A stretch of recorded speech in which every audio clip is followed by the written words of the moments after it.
Next performance of a contract. ஒரு contract என்ன பண்ணிட்டோம், ஃபஸ்ட்டு என்ட்ரு ஆகிட்டோம். அப்போ அது கான்ட்ராக்ட் வேலிட் கான்ட்ராக்டா இல்லையா அப்படின்றதும் என்ன பண்ணிட்டோம், பார்த்துட்டோம். ஸோ ஒரு கான்ட்ராக்ட் ஒன்ஸ் வேலிட் ஆகிட்டு எல்லாமே முடிஞ்சிச்சு அப்படின்னா என்ன ஆகிடுச்சு, கான்ட்ராக்ட் கம்ப்ளீட் ஆகிடுச்சு. அடுத்து என்ன பண்ணணும், பெர்ஃபார்ம் பண்ணணும். ஓகேவா? இப்போ ஒரு வீடு விற்க போகிறாங்கன்னு வச்சுக்கோ, என்ன பண்ணுவாங்க, ஃபஸ்ட்டு 2 பேரும் ஒரு கான்ட்ராக்டில் என்ட்ரு ஆகிருக்காங்க. உனக்கு நான் வீடு இந்த டேட்டில் விற்கிறேன், அப்புறம் இந்த டேட்டில் நீ எனக்கு இவ்வளோ பேமெண்ட் கொடுக்கணும் அப்படிங்கிறது. அப்போ அது என்னது, கான்ட்ராக்ட் முடிஞ்சிச்சு. அப்புறம் நெக்ஸ்ட் என்ன பண்ணணும், பர்ஃபார்ம் பண்ணணும். பர்ஃபார்ம் என்ன, வீடு விற்கணும், இவன் என்ன பண்ணணும், காசை திருப்பி பே பண்ணணும். புரியுது? அதுக்கு பேர் தானே அது பர்ஃபார்மன்ஸ். இப்போ யார் பர்ஃபார்ம் பண்ணணும், வாட் இஸ் பர்ஃபார்மன்ஸ் அப்படின்னா ஃபுல்ஃபில்மெண்ட் ஆஃப் ஆப்ளிகேஷன் தான் என்னது பர்ஃபார்மன்ஸ். ஓகேவா? ஸோ அதில் என்ன சொல்கிறாங்க, பார்ட்டிஸ் டு ஏ கான்ட்ராக்ட் என்ன பண்ணணும், either perform or offer to perform. For example, இப்போ நீ எனக்கு கிளாஸுக்கு ஜாயின் பண்ணிட்டேன். ஓகேவா? கிளாஸ் நான் எடுக்க ஸ்டார்ட் பண்ணிட்டேன், நீ கிளாஸுக்கு வரவே இல்லை. ஆனால் நீ எனக்கு ஃபீஸ் பே பண்ணணுமா, பே பண்ணக்கூடாதா? வரலனாலும் பே பண்ணணும். ஏன்னா நான் என்ன பண்ணுறேன், நான் ஆஃபர் டு பர்ஃபார்ம் பண்ணுறேன். நீ வரலங்கிறதுக்காக நான் என்ன பண்ண முடியாது, பர்ஃபார்ம் பண்ணலன்னு சொல்ல முடியாது. என் பார்ட் என்ன பண்ணிட்டேன், நான் கம்ப்ளீட் பண்ணிட்டேன். நான் ஆஃபர் பண்ணிட்டேன், கிளாஸ் இன்றைக்கி ஸ்டார்ட் பண்ணுறேன் அப்படின்னு சொல்லிட்டேன். பட் நீ என்ன பண்ணல, அதுக்கு வரல அப்படின்னா நம்ம என்ன பண்ண முடியாது, நீ தான் ப்ரீச் பண்ணுற. நம்ம ப்ரீச்சில் பார்த்தோம்ல, யார் ப்ரீச் பண்ணுற, நீ தான் பர்ஃபார்மன்ஸ் பண்ணாமல் என்ன பண்ணுற, ப்ரீச் பண்ணுற. ஸோ என்னால் என்ன பண்ண முடியும், உங்ககிட்டேருந்து அந்த அமௌண்ட்டை கிளைம் பண்ண முடியும். புரியுதா? ஸோ அதுதான் வந்து perform or offer to perform. நம்ம பண்ணுறோமோ இல்லை ஆஃபர் பண்ணிட்டா கூட. இன்னொரு எக்ஸாம்பிள், நான் உனக்கு கார் விற்கிறேன்னு சொல்கிறேன். நான் காரை வந்து என்ன பண்ணிட்டேன், உங்ககிட்ட எடுத்துகிட்டு வந்து கொடுத்துட்டேன். நான் எடுத்துன்னு வரட்டுமான்னு கேட்குறேன். இன்றைக்கி எடுத்துன்னு வந்து டெலிவரி கொடுக்கட்டுமான்னு கேட்குறேன். நீ வந்து வேணான்னு சொல்லிடுற. அப்போ நான் என்ன பண்ணியிருக்கேன், ஆஃபர் பண்ணியிருக்கேன். நீ அந்த பர்ஃபார்மன்ஸ் என்ன பண்ணல, அக்செப்ட் பண்ணல. கிளியரா? ஓகேவா? ஸோ அதுதான் இங்கே பர்ஃபார்மன்ஸ். ஓகேவா? ஸோ அன்லெஸ் லா வந்து டேரெக்டாக சில சுச்சுவேஷனில் வேணாம், பர்ஃபார்மன்ஸே தேவையில்லைன்னு சொல்லுதுன்னா, அதை தவிர்த்து பேலன்ஸ் எல்லா சுச்சுவேஷனில் நீ என்ன பண்ணியிருக்கணும், எய்தர் பர்ஃபார்ம் பண்ணியிருக்கணும் ஆர் ஆஃபர் டு பர்ஃபார்மன்ஸ் பண்ணியிருக்கணும். So 2 types of performance. ஒன்று ஆக்சுவல் பர்ஃபார்மன்ஸ், இன்னொன்று அட்டெம்ப்டட் பர்ஃபார்மன்ஸ். ஓகேவா? ஆக்சுவல் பர்ஃபார்மன்ஸ் அப்படின்னா என்னென்னா, பர்ஃபார்மன்ஸ் பண்ண வேண்டிய டேட் அண்ட் டைமுக்குள்ளே நீ வந்து உன்னுடைய ஆப்ளிகேஷனை ஃபுல்ஃபில் பண்ணுறனா அதுக்கு பேர் என்னது, ஆக்சுவல் பர்ஃபார்மன்ஸ். அட்டெம்ப்டட் பர்ஃபார்மன்ஸ்னால் நீ உன்னுடைய பர்ஃபார்மன்ஸை அட்டெம்ப்ட் பண்ணுற, பட் அவன் என்ன பண்ணிடுறான், அக்செப்ட் பண்ண மாட்டேங்கிறான், அவன் ரெஃப்யூஸ் பண்ணிடுறான் நீ பண்ணுற பர்ஃபார்மன்ஸை. ஓகேவா? ஸோ அதுக்கு பேர் என்னது, அட்டெம்ப்டட் பர்ஃபார்மன்ஸ். ஓகேவா? ஸோ இப்போ என்னென்ன கண்டிஷன்லாம் பர்ஃபார்மன்ஸ்க்கு ஃபுல்ஃபில் ஆகிருக்கணும் அப்படின்னு பார்த்தீங்கன்னா, ஃபஸ்ட்டு அட்டெம்ப்டட் பர்ஃபார்மன்ஸ்க்கு அந்த பர்ஃபார்மன்ஸ் வந்து எப்படி இருக்கணும், அன்கண்டிஷ்னலாக இருக்கணும். ஓகேவா? அட்டெம்ப்டட் பர்ஃபார்மன்ஸ்க்கு பர்ஃபார்மன்ஸ் எப்படி இருக்கணும், ஃபஸ்ட்டு அன்கண்டிஷ்னலாக இருக்கணும். அது கூட எந்த ஒரு கண்டிஷனும் இருக்கக்கூடாது, இம்போஸ் ஆகி இருக்கக்கூடாது. நெக்ஸ்ட்டு ப்ராப்பர் டைம் அண்ட் பிளேஸில் அட்டெம்ப்டட் பர்ஃபார்மன்ஸ் பண்ணிக்கணும். இப்போ நான் உங்ககிட்ட கார் விற்கிறேன்னு சொல்கிறேன், உன் வீட்டில் டெலிவரி கொடுக்குறேன்னு சொல்லிட்டு அப்புறம் நான் வந்து இந்த இடத்துக்கு வந்து வாங்கிக்கோன்னு சொல்கிறேன். அதுக்கு பேர் பர்ஃபார்மன்ஸா? கிடையாது. என்ன பிளேஸ் என்ன டைமில் சொல்லியிருக்கணும், அந்த பிளேஸ் அண்ட் அந்த டைமில் நீ என்ன பண்ணிடணும், பர்ஃபார்மன்ஸ் அட்டெம்ப்ட் பண்ணியிருக்கணும். நெக்ஸ்ட்டு நான் பர்ஃபார்மன்ஸ் பண்ணிட்டேன்னு வச்சுக்கேன். ஃபார் எக்ஸாம்பிள், கார் எடுத்துகிட்டு வந்து உங்ககிட்ட கொடுத்துட்டேன், ஆனால் அந்த காரை நீ செக் பண்ணக்கூடாதுன்னு சொல்கிறேன். அப்போ எதனா டேமேஜ் ஆகிருக்குன்னா உனக்கு தெரியுமா? தெரியாது. நீ ரிஜெக்ட் பண்ணலாமா, ரிஜெக்ட் பண்ணக்கூடாதா? ரிஜெக்ட் பண்ணலாம். அப்போ நீ ரிஜெக்ட் பண்ணினா உன் மேலே தப்பு கிடையாது. புரியுதா? ஸோ ஃபஸ்ட்டு நீ என்ன பண்ண, அவனுக்கு ரீசனபிளாக எக்ஸாமின் பண்ணுறதுக்கு ஆப்பர்ச்சுனிட்டி கொடுத்துருக்கணும். நெக்ஸ்ட்டு அந்த பர்ஃபார்மன்ஸ் எப்படி இருக்கணும்னா, ஹோல் ஆப்ளிகேஷனுக்காக இருக்கணும், பார்ட் பர்ஃபார்மன்ஸாக இருக்கக்கூடாது, என்டையர் ஆப்ளிகேஷனுக்காக இருக்கணும். ஓகேவா? நெக்ஸ்ட்டு யார் கான்ட்ராக்டாக பர்ஃபார்ம் பண்ண முடியும், யார் ப்ராமிஸ் பண்ணியிருக்காங்களோ அவங்களே தான் என்ன பண்ண முடியும், கான்ட்ராக்டை பர்ஃபார்ம் பண்ண முடியும். ஓகேவா? கிளியரா? ஸோ அவங்க மட்டும்தான், எந்த பார்ட்டி ப்ராமிஸ் பண்ணியிருக்காங்களோ அதுதான் ஃபஸ்ட்டில் சொல்கிறாங்க, ப்ராமிஸ் ஆர் ஹிம்செல்ஃப். ஓகேவா? ஸோ ஒரு கான்ட்ராக்டில் நான் ஒருத்தன் பண்ணுறேன்னு சொல்லியிருக்கான்னா, அப்போ அந்த ப்ராமிஸாக தான் என்ன பண்ணணும், அந்த ப்ராமிஸை பர்ஃபார்ம் பண்ணணும். இப்போ ஒருத்தனுக்கு பர்சனல் ஸ்கில் அண்ட் டெலிஜென்ஸ் இருக்குன்னா அவனால் என்ன பண்ண முடியாது, வேறு ஒருத்தனுக்கு அந்த விஷயத்தை அசைன் பண்ண முடியாது. இப்போ ஒருத்தவனுக்கு பெயிண்ட் பண்ணி தரேன்னு சொல்கிறான்னு வச்சுக்கோங்க, அப்போ அவனே தான் என்ன பண்ணணும், அதை பெயிண்ட் பண்ணணும். வேறு ஒருத்தனை பெயிண்ட் பண்ண சொல்லி என்ன பண்ண முடியாது, சொல்ல முடியாது. சப்போஸ் அவன் செத்துடுறான், அப்போ லீகல் ரெப்ரசன்டேட்டிவ் நம்ம சூ பண்ண முடியுமா? நார்மலாக வேறு ஏதாவது ஒர்க் இருக்குது, லீகல் ரெப்ரசன்டேட்டிவ்க்கு அந்த கெப்பாசிட்டி இருக்குன்னா நம்ம என்ன பண்ணலாம், பண்ணி கொடுக்க சொல்லி சொல்லலாம், இல்லைனா என்ன பண்ண முடியாது, பண்ணி கொடுக்க சொல்லி நம்ம கேட்க முடியாது. இது எக்ஸாம் கொஸ்டினில் கேட்பாங்க, புரியுதா? ஓகேவா? நெக்ஸ்ட்டு ஏஜெண்ட் பர்ஃபார்ம் பண்ணலாமா? பண்ணலாம். நெக்ஸ்ட்டு லீகல் ரெப்ரசன்டேட்டிவ் பர்ஃபார்ம் பண்ணலாமா? பண்ணலாம். பட் பர்சனல் ஸ்கில் இன்வால்வ் ஆகிருக்குன்னா அதை மட்டும் என்ன பண்ண முடியாது, பண்ண முடியாது. லீகல் ரெப்ரசன்டேட்டிவ் அந்த ஸ்கில் இல்லைன்னா அந்த விஷயத்தை மட்டும் என்ன பண்ண முடியாது, பண்ண முடியாது. பேலன்ஸ் எல்லா விஷயத்தையும் லீகல் ரெப்ரசன்டேட்டிவ் என்ன பண்ண முடியும், பர்ஃபார்ம் பண்ண முடியும். நெக்ஸ்ட்டு தேர்ட் பர்சன் பர்ஃபார்ம் பண்ணலாமா? தேர்ட் பர்சன்னா இப்போ நீ நானும் ஒரு கான்ட்ராக்ட் என்ட்ராக இருக்கும், நான் ஒரு 10 கிலோ தக்காளி உனக்கு சேல் பண்ணுறேன்னு சொல்லி, ஓகேவா?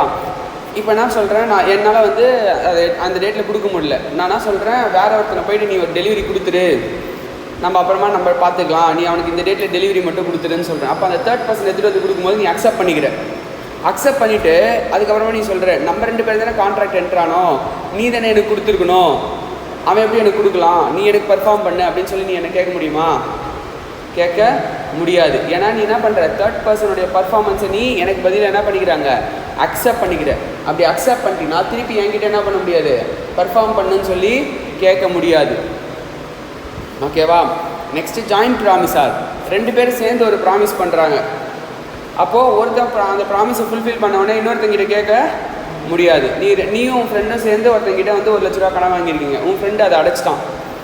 அப்போது நான் என்ன பண்ண முடியாது, திருப்பி உங்ககிட்ட 50,000 கூட அவன் தானே கொடுத்தான் எனக்கு அப்படின்னு சொல்லி நான் என்ன பண்ண முடியாது, கேட்க முடியாது. ஓகேவா? இவங்க தான் பர்ஃபார்ம் பண்ண முடியும். யார்? Promisor himself, agent, legal representative, third person, joint promisor. இவங்க மட்டும் தான் என்ன பண்ண முடியும், பர்ஃபார்ம் பண்ண முடியும். நெக்ஸ்ட்டு சக்ஸஷனுக்கும் அசைன்மெண்ட்டுக்கும் என்ன டிஃப்ரென்ஸ்? ஓகேவா? சக்ஸஷன்னானது உனக்கு அப்புறம் எடுத்து நடத்தினா அதுக்கு பேர் என்னது, சக்ஸஷன். நீ இருக்கும்போதே உன்னால் பண்ண முடியலன்னு வேற ஒருத்தனை பண்ண சொல்லி சொல்கிறேன்னா அதுக்கு பேர் என்னது, அசைன்மெண்ட். ஓகேவா? ஸோ சக்ஸஷன் எப்படி இருக்கும்னா, போத் பெனிஃபிட்டும் ரிவார்டும் எப்போ ட்ரான்ஸ்ஃபர் ஆகும் அப்படின்னா லீகல் ஹேருக்கு தான் ட்ரான்ஸ்ஃபர் ஆகும். ஓகேவா? Son succeeds his father after death, அந்த மாதிரி. அப்போ சன் என்ன பண்ணோம், அவங்க ஃபாதருடைய டெட் அண்ட் லைபிலிட்டிஸ் என்ன பண்ணணும், இவன் ரீபே பண்ணணும். But if the debt owned by his father exceeds father property, அப்போ என்ன பண்ண தேவையில்லை, அதை ரீபே பண்ண தேவையில்லை. ஃபாதருடைய ப்ராப்பர்ட்டி எவ்வளோ இருக்கோ அதை மட்டும் நம்ம ரீபே பண்ணால் போதும். சன்னுடைய ப்ராப்பர்ட்டினா என்ன பண்ண தேவையில்லை, ரீபே பண்ண தேவை கிடையாது. ஓகேவா? இதுதான் அது சக்ஸஷனில். அசைன்மெண்ட்டில் எப்படி அப்படின்னா, இதில் வந்து உன்னால் கான்ட்ராக்டுடைய பெனிஃபிட்டை மட்டும் தான் அசைன் பண்ண முடியுமே தவிர்த்து லயபிலிட்டிஸ் என்ன பண்ண முடியாது, அசைன் பண்ண முடியாது. பட் சக்ஸஷனில் ரெண்டுத்தையுமே என்ன பண்ண முடியும், ட்ரான்ஸ்ஃபர் பண்ண முடியும். இங்கே என்ன பண்ண முடியும், பெனிஃபிட் மட்டும் தான் அசைன் பண்ண முடியும், லயபிலிட்டி என்ன பண்ண முடியாது, உனக்கு அசைன்மெண்ட்டில் இன்னொருத்தனுக்கு பண்ணி கொடுக்க சொல்ல முடியாது. புரியுதா? கிளியரா? ஸோ அதுதான் சக்ஸஷனுக்கும் அசைன்மெண்ட்டுக்கும் உள்ள டிஃப்ரென்ஸ். கிளியராப்பா? Next liability of the joint promisor and promisee. இப்போ ஜாயிண்ட்டாக 2 பேர் ப்ராமிஸ் பண்ணியிருக்கான்னு வச்சுக்கோங்க, அப்போ அவனுடைய லயபிலிட்டி எப்படி இருக்கும்? ஓகேவா? அது என்ன சொல்கிறாங்கன்னா ஒரு பெரிய டெஃபினேஷன் மாதிரி சொல்கிறாங்க. ஓகேவா? ஸோ என்னன்னா, if 2 or more person have made a joint promise, 2 பேர் சேர்ந்து ஜாயிண்ட் ப்ராமிஸ் பண்ணியிருக்காங்கன்னு வச்சுக்கோங்க, அப்போ நார்மலாக ஆர்டினரிலி எல்லாருமே என்ன பண்ணணும், அவங்க லைஃப் டைமில் அந்த ப்ராமிஸை ஃபுல்ஃபில் பண்ணணும். சப்போஸ் எவனா ஒருத்தன் செத்துட்டான், அப்போ செத்தவனுடைய லீகல் ரெப்ரசன்டேட்டிவ் வித் உயிரோடு இருக்கிற மற்ற ஜாயிண்ட் ப்ராமிஸார் அவங்க அந்த ப்ராமிஸ் என்ன பண்ணணும், ஃபுல்ஃபில் பண்ணணும். சப்போஸ் கடைசியாக உயிரோடு இருக்கிற எல்லா ஜாயிண்ட் ப்ராமிஸாரும் செத்துட்டான், அப்போ legal representative of all joint promisor என்ன பண்ணணும், அந்த விஷயத்தை ஃபுல்ஃபில் பண்ணணும். புரியுதாப்பா? அங்கே என்ன இங்கிலீஷில் கொடுத்துருக்காங்களோ அப்படியே நான் தமிழில் ட்ரான்ஸ்லேட் பண்ணியிருக்கேன். ஓகேவா? 2 or more person have made a joint promise. ஓகேவா? இப்போ இது யார் பண்ண வேண்டியவனை சொல்கிறாங்க, கரெக்டாக? அப்போ இவங்க பண்ணும்போது இன்னொருத்தன் அக்செப்ட் பண்ணுமா, அக்செப்ட் பண்ணக்கூடாதா? அக்செப்ட் பண்ணணும், கரெக்டாக? அப்போது அவனுக்கு என்ன ரைட்ஸ் இருக்குது, இவங்ககிட்டேருந்து கேட்கலாம். இவங்களுக்கு என்ன லைபிலிட்டி இருக்குது, பண்ணணும். ஸோ அதுதான் இங்கே 2 செக்ஷனில் சொல்கிறாங்க. இங்கே 42ல் இவங்க பண்ணணுன்றதை சொல்கிறாங்க. அப்புறமா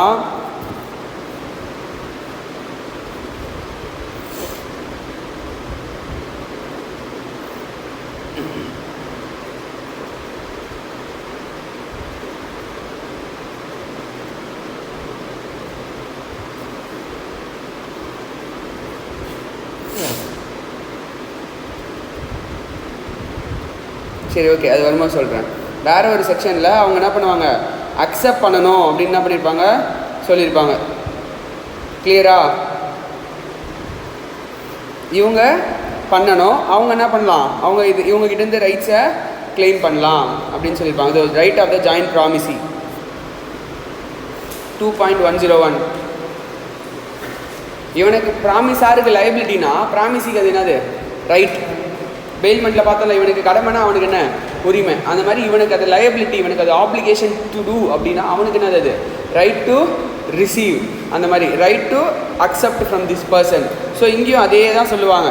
ஆனால் என்ன ஒரே ஒரு விஷயம் சொல்லியிருப்பாங்கன்னா, யாருடைய ஆங்கிள்லேருந்து சொல்லியிருப்பாங்க, ப்ராமிசியோடைய ஆங்கிள்லேருந்து இவங்கக்கிட்ட இதை கிளைம் பண்ணலாம் அப்படின்றத சொல்லியிருப்பாங்க. புரியுதா? அன்லெஸ் கான்ட்ரரினா எப்பவுமே என்னது வேறு மாதிரி அக்ரி பண்ணிக்கிட்டால் வேறு மாதிரி. புரியுதா? கிளியரா? ஸோ இது எந்த செக்ஷனில் சொல்லுது, செக்ஷன் 45ல். 42ல் என்ன சொல்லுது, லயபிலிட்டி ஆஃப் த ஜாயிண்ட் ப்ராமிஸார் சொல்லுது. 45ல் என்ன சொல்லுது, ரைட் ஆஃப் த ஜாயிண்ட் ப்ராமிசி சொல்லுது. ரெண்டுமே சேம் டெஃபினிஷன் தான். இங்கே இவன் ஆங்கிள்லேருந்து சொல்கிறாங்க, அங்கே அவன் ஆங்கிள்லேருந்து சொல்கிறாங்க. அவ்வளோதான், வேறு எந்த டிஃப்ரென்ஸுமே கிடையாது இங்கே. புரியுதா? நெக்ஸ்ட்டு செக்ஷன் 43ல் என்ன சொல்கிறாங்க, இப்போ any one of the joint ப்ராமிஸாரை நீ கம்பல் பண்ண சொல்லி, இப்போ 1 லட்ச ரூபா நீங்கள் 2 பேரும் சேர்ந்து என்கிட்ட கடன் வாங்கியிருக்கீங்க. நான் ஒருத்தனை மட்டும் எனக்கு தெரியாது, சந்தோஷ் தான் கொடுத்தாகணும், ஓகேவா? ஸோ அப்போ நான் கம்பல் பண்ணும்போது அந்த ஜாயிண்ட் ப்ராமிஸி கொடுத்துட்றான்னு வச்சுக்கோயேன். அப்போ அவன் என்ன பண்ணலாம், அந்த பேலன்ஸ் காசை இன்னொருத்தங்கிட்டேருந்து ரெக்கவர் பண்ணலாம். புரியுதா? அப்போ each joint promisor may compel to contribution. புரியுதா? அப்போ ஒரு ப்ராமிஸாரை நான் பண்ணுன்னு சொல்லும் போது நீ என்ன பண்ணலாம், மற்ற ஜாயிண்ட் ப்ராமிஸாரை கான்ட்ரிபியூட் பண்ண சொல்லி கம்பல் பண்ணலாம். புரியுதா? கிளியரா? அன்லெஸ் அதர்வைஸ் கான்ட்ரரினா இது வந்து வேறு மாதிரி போட்டிருந்ததுன்னா, இப்போ நான் வந்து கம்பல் பண்ண முடியாதுன்னு நான் ஃபஸ்ட்டு அக்ரிமெண்ட்டில் போட்டுடுறேன், தனித்தனியாக தான் 2 பேரும் கொடுக்கணும். அப்போ தனித்தனியாக தான் என்னால் கேட்க முடியும். எப்பவுமே கான்ட்ரரினா அதுக்கு அகெயின்ஸ்டாக எப்படி வேணால் சொல்லிக்கலாம். பட் எதுவுமே பேசலைன்னா லா என்ன சொல்லுது, இந்த மாதிரி தான் ஃபாலோ பண்ணணும்னு சொல்லுது. ஓகேவா? கிளியரா? நெக்ஸ்ட்டு, இப்போ இந்த மாதிரி லாஸ் ஏதாவது வருது கான்ட்ரிபியூஷன்னால, அதை என்ன பண்ணணும், இப்போ ஒருத்தர் லாஸ் ஆகிட்டான்னு வச்சுக்கப்பா. இப்போ சந்தோஷ், சவுந்தர், நவீன் இருக்கீங்க. இப்போ நவீன் லாஸ் ஆகிட்டான். நவீனால் என்ன பண்ண முடியாது, கான்ட்ரிபியூட் பண்ண முடியாது. நான் சந்தோஷ்கிட்டேருந்து மொத்த காசையும் வாங்கிட்டேன். அப்போ அந்த நவீனுக்கான லாஸை யார் பேர் பண்ணணும், சந்தோஷம் நீங்கள் 2 பேரும் என்ன பண்ணிக்கணும், பேர் பண்ணிக்கணும். பார்ட்னர்ஷிப்லேயும் இதை படிப்போம். புரியுதா? ஸோ அதான் sharing of loss in case of default in contribution அப்படின்னு சொல்கிறாங்க. புரியுதா? Next, effect of release of one joint promisor. ஒரு ஜாயிண்ட் ப்ராமிஸாரை மட்டும் நான் என்ன பண்ணிட்டேன், ரிலீஸ் பண்ணிட்டேன். ஒரு ஜாயிண்ட் ப்ராமிஸாரை மட்டும் நான் என்ன பண்ணிட்டேன், ரிலீஸ் பண்ணிட்டேன். பண்ண வேணாம் நீ அப்படின்னு சொல்லி ஒரு ஜாயிண்ட் ப்ராமிஸாரை என்ன பண்ணிட்டேன், ரிலீஸ் பண்ணிட்டேன். எல்லா ஜாயிண்ட் ப்ராமிஸாரும் ரிலீஸ் ஆகிட்டாங்களா, இல்லை இவன் மட்டும் தான் ரிலீஸ் ஆனானா? ஒருத்தன் மட்டும் தான் ரிலீஸ் ஆனான். அவன் ரிலீஸ் ஆகிட்டான்றதுக்காக எல்லாருமே ரிலீஸ் ஆகிட்டாங்கன்ற அர்த்தம் கிடையாது. ஓகேவா? ஸோ அதான் சொல்கிறாங்க, does not discharge other joint promisor. ஒருத்தர் ரிலீஸ் ஆகிட்டான்றதுக்காக மற்றவங்களும் என்ன ஆக மாட்டாங்க, ரிலீஸ் ஆக மாட்டாங்க. அதுதான் இங்கே இம்பார்ட்டன்ட். புரியுதா? நெக்ஸ்ட், அவன் மட்டும் பே பண்ண தேவையில்லை, அவனுக்கான போர்ஷன் பே பண்ண தேவையில்லை.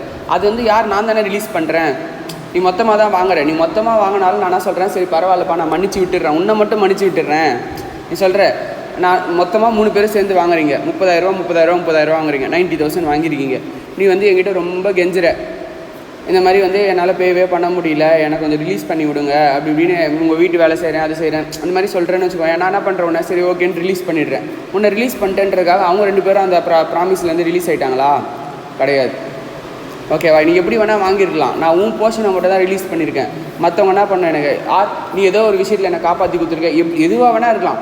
நீ எதுவுமே பண்ணாமல் கூட நான் உன்னை என்ன பண்ணலாம், ரிலீஸ் பண்ணலாம். உன்னை நான் ரிலீஸ் பண்ணிட்டேன்னா நீ மட்டும்தான் அந்த லைபிலிட்டிலேருந்து ரிலீஸ் ஆகுதே தவிர்த்து மற்ற 2 பேரும் என்ன கிடையாது, ரிலீஸ் ஆக மாட்டாங்க. ஓகேவா? நெக்ஸ்ட்டு,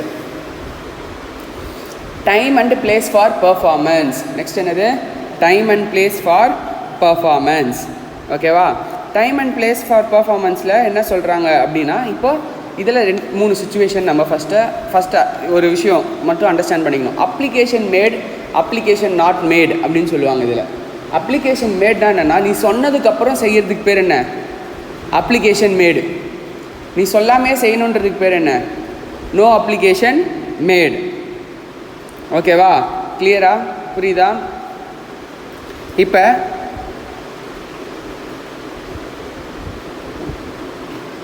பர்ஃபார்மன்ஸ் அட்டன் பண்ணிட்டியாப்பா நீ?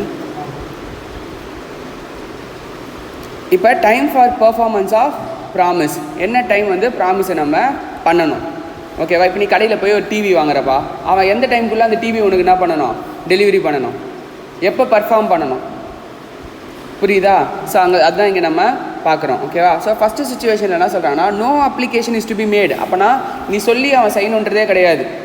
ஓகேவா? அண்ட் டைமும் என்ன பண்ணல, கான்ட்ராக்டில் நீ ஸ்பெசிஃபை பண்ணலை. அப்போ எப்போக்குள்ளே அவன் பர்ஃபார்ம் பண்ணணும்னா ரீசனபிள் டைமுக்குள்ளே என்ன பண்ணணும், அவன் பர்ஃபார்ம் பண்ணணும். ரீசனபிள் டைமுங்கிறது ஒரு கொஷின் ஆஃப் ஃபேக்ட். ஒவ்வொரு சுச்சுவேஷனுக்கும் ரீசனபிள் டைம் என்ன ஆகும், சேஞ்ச் ஆகும். புரியுதா? Next time and place of performance. இங்கே என்ன பார்த்த, ஒன்லி டைம். இப்போ இங்கே என்ன சொல்கிறாங்க, time and place. Time and பிளேஸில் என்ன சொல்கிறாங்கன்னா, டைமை நீ சொல்லிட்ட ஆனால் பிளேஸை நீ சொல்லலை. ஓகேவா? டைமை சொல்லிட்ட, அங்கே என்னது வெறும் டைமை பற்றி மட்டும் பேசுனாங்க. இங்கே என்னது, டைமு பிளேஸு. டைமை சொல்லிட்ட, பிளேஸை சொல்லலை. அண்டு நீ அப்ளிகேஷனும் மேக் பண்ண தேவையில்லை. அப்ளிகேஷன் மேக் பண்ண தேவையில்லைன்னு சொன்னேன், நம்ம கூப்பிடணுன்ற அவசியம் கிடையாது. ஓகேவா? ஸோ அப்போது என்ன பிளேஸில் நீ ஸ்பெசிஃபை பண்ணணும்னா, சொன்ன டே என்ன டைம் சொன்னோன்னா அந்த சர்டன் டேயில், ஓகேவா, நம்ம என்ன பண்ணணும்னா யூஷுவல் பிஸ்னஸ் ஹவர்ஸில் எந்த பிளேஸில் நம்ம பர்ஃபார்ம் பண்ணணும், எந்த பிளேஸில் நீ பர்ஃபார்ம் பண்ணால் பெட்டராக இருக்குமோ அந்த பிளேஸில் என்ன பண்ணணும், நீ பர்ஃபார்ம் பண்ணணும். ஓகேவா? கிளியராக எந்த பிளேஸில் பர்ஃபார்ம் பண்ணுறதுக்கு நீ அக்ரி பண்ணியிருக்கியோ அந்த பிளேஸில் என்ன பண்ணணும், பர்ஃபார்ம் பண்ணணும். இப்போ ஏசி ரிப்பேர் பண்ண உங்கள் வீட்டுக்கு வரேன்னு சொல்லியிருக்கேன்னு வச்சுக்கோயேன், டைமை ஸ்பெசிஃபை பண்ணிட்டேன் 10 மணிக்கு. அப்போது அந்த டைமில் என்ன பண்ணோம், அந்த பிளேஸுக்கு நான் என்ன பண்ணோம், வந்து பர்ஃபார்ம் பண்ணணும். சப்போஸ் 10 மணிக்கு வரலனாலும் யூஷுவல் பிஸ்னஸ் ஹவர்ஸ்க்குள்ளே அந்த பிளேஸ்க்கு வந்து நான் என்ன பண்ணிக்கணும், அதை பர்ஃபார்ம் பண்ணியிருக்கணும். ஓகேவா? நோ அப்ளிகேஷன் இஸ் மேடுனா நீ சொல்லணுன்ற அவசியம் எனக்கு கிடையாது, நானே வந்து என்ன பண்ணிட்டு போகலாம், பர்ஃபார்ம் பண்ணியிருக்கலாம். ஓகேவா? இப்போ அப்ளிகேஷன் டு பி மேட் அப்படின்னா என்ன அர்த்தம்னா, இப்போ நீ வந்து சொல்கிற ஏசி ரிப்பேர் பண்ணணும்னு ஒரு கான்ட்ராக்டில் என்ட்ரு ஆகிட்டேன். ஆனால் என்ன சொல்கிறேன்னா, நான் சொல்லும் போது வாங்க, ஏன்னா நானே எத்தனை மணிக்கு வீட்டில் இருப்பேன்னு தெரியாது, நான் கால் பண்ணதுக்கப்புறம் வாங்க அப்படின்னு சொல்கிறேன். அப்போ அதுக்கு பேர் என்னது, அப்ளிகேஷன் இஸ் டு பி மேடு. அப்போ நீ சொன்னதுக்கப்புறம் தான் அவன் என்ன பண்ணுவான், வருவான். நீ சொல்கிறதுக்கு முன்னாடி அவன் என்ன பண்ண மாட்டான், வர மாட்டான். பட் இந்த ஃபஸ்ட்டு 2 சுச்சுவேஷனும் நீ அந்த மாதிரி அப்ளிகேஷன் மேக் பண்ணுன்ற அவசியம் கிடையாது, நீ கூப்பிடணுன்ற அவசியம் கிடையாது, அவனே வந்து பர்ஃபார்ம் பண்ணணும். ஓகேவா? Next application for performance on a certain day to be proper time and place. So இந்த டே ஏதோ ஒரு டே பண்ணணும்னு நீ என்ன பண்ணுற, சொல்கிற. அப்போ அந்த அப்ளிகேஷன் என்ன பண்ணிடணும், அவன் மேக் பண்ணணும். எந்த டே எந்த டைம்ன்ற அப்ளிகேஷன் அவன் என்ன பண்ணணும், மேக் பண்ணணும். அவன் அப்ளிகேஷன் மேக் பண்ணாமல் நீ போகணுன்ற அவசியம் கிடையாது. நீ போகலன்றதுனால அவன் பர்ஃபார்ம் பண்ணலன்னு அவன் என்ன பண்ண முடியாது, சொல்ல முடியாது. புரியுதா? நெக்ஸ்ட்டு இப்போ மேலே என்ன பார்த்தோம், டைம் பார்த்தோமா. இப்போ என்ன சொல்கிறாங்க, place where no application to be made, no place is fixed. பிளேஸும் சொல்லலை, அப்ளிகேஷனும் நீ மேக் பண்ணல. அப்போனா ரீசனபிள் பிளேஸில் என்ன பண்ணணும், நீ பர்ஃபார்ம் பண்ணணும். ஓகேவா? கிளியரா?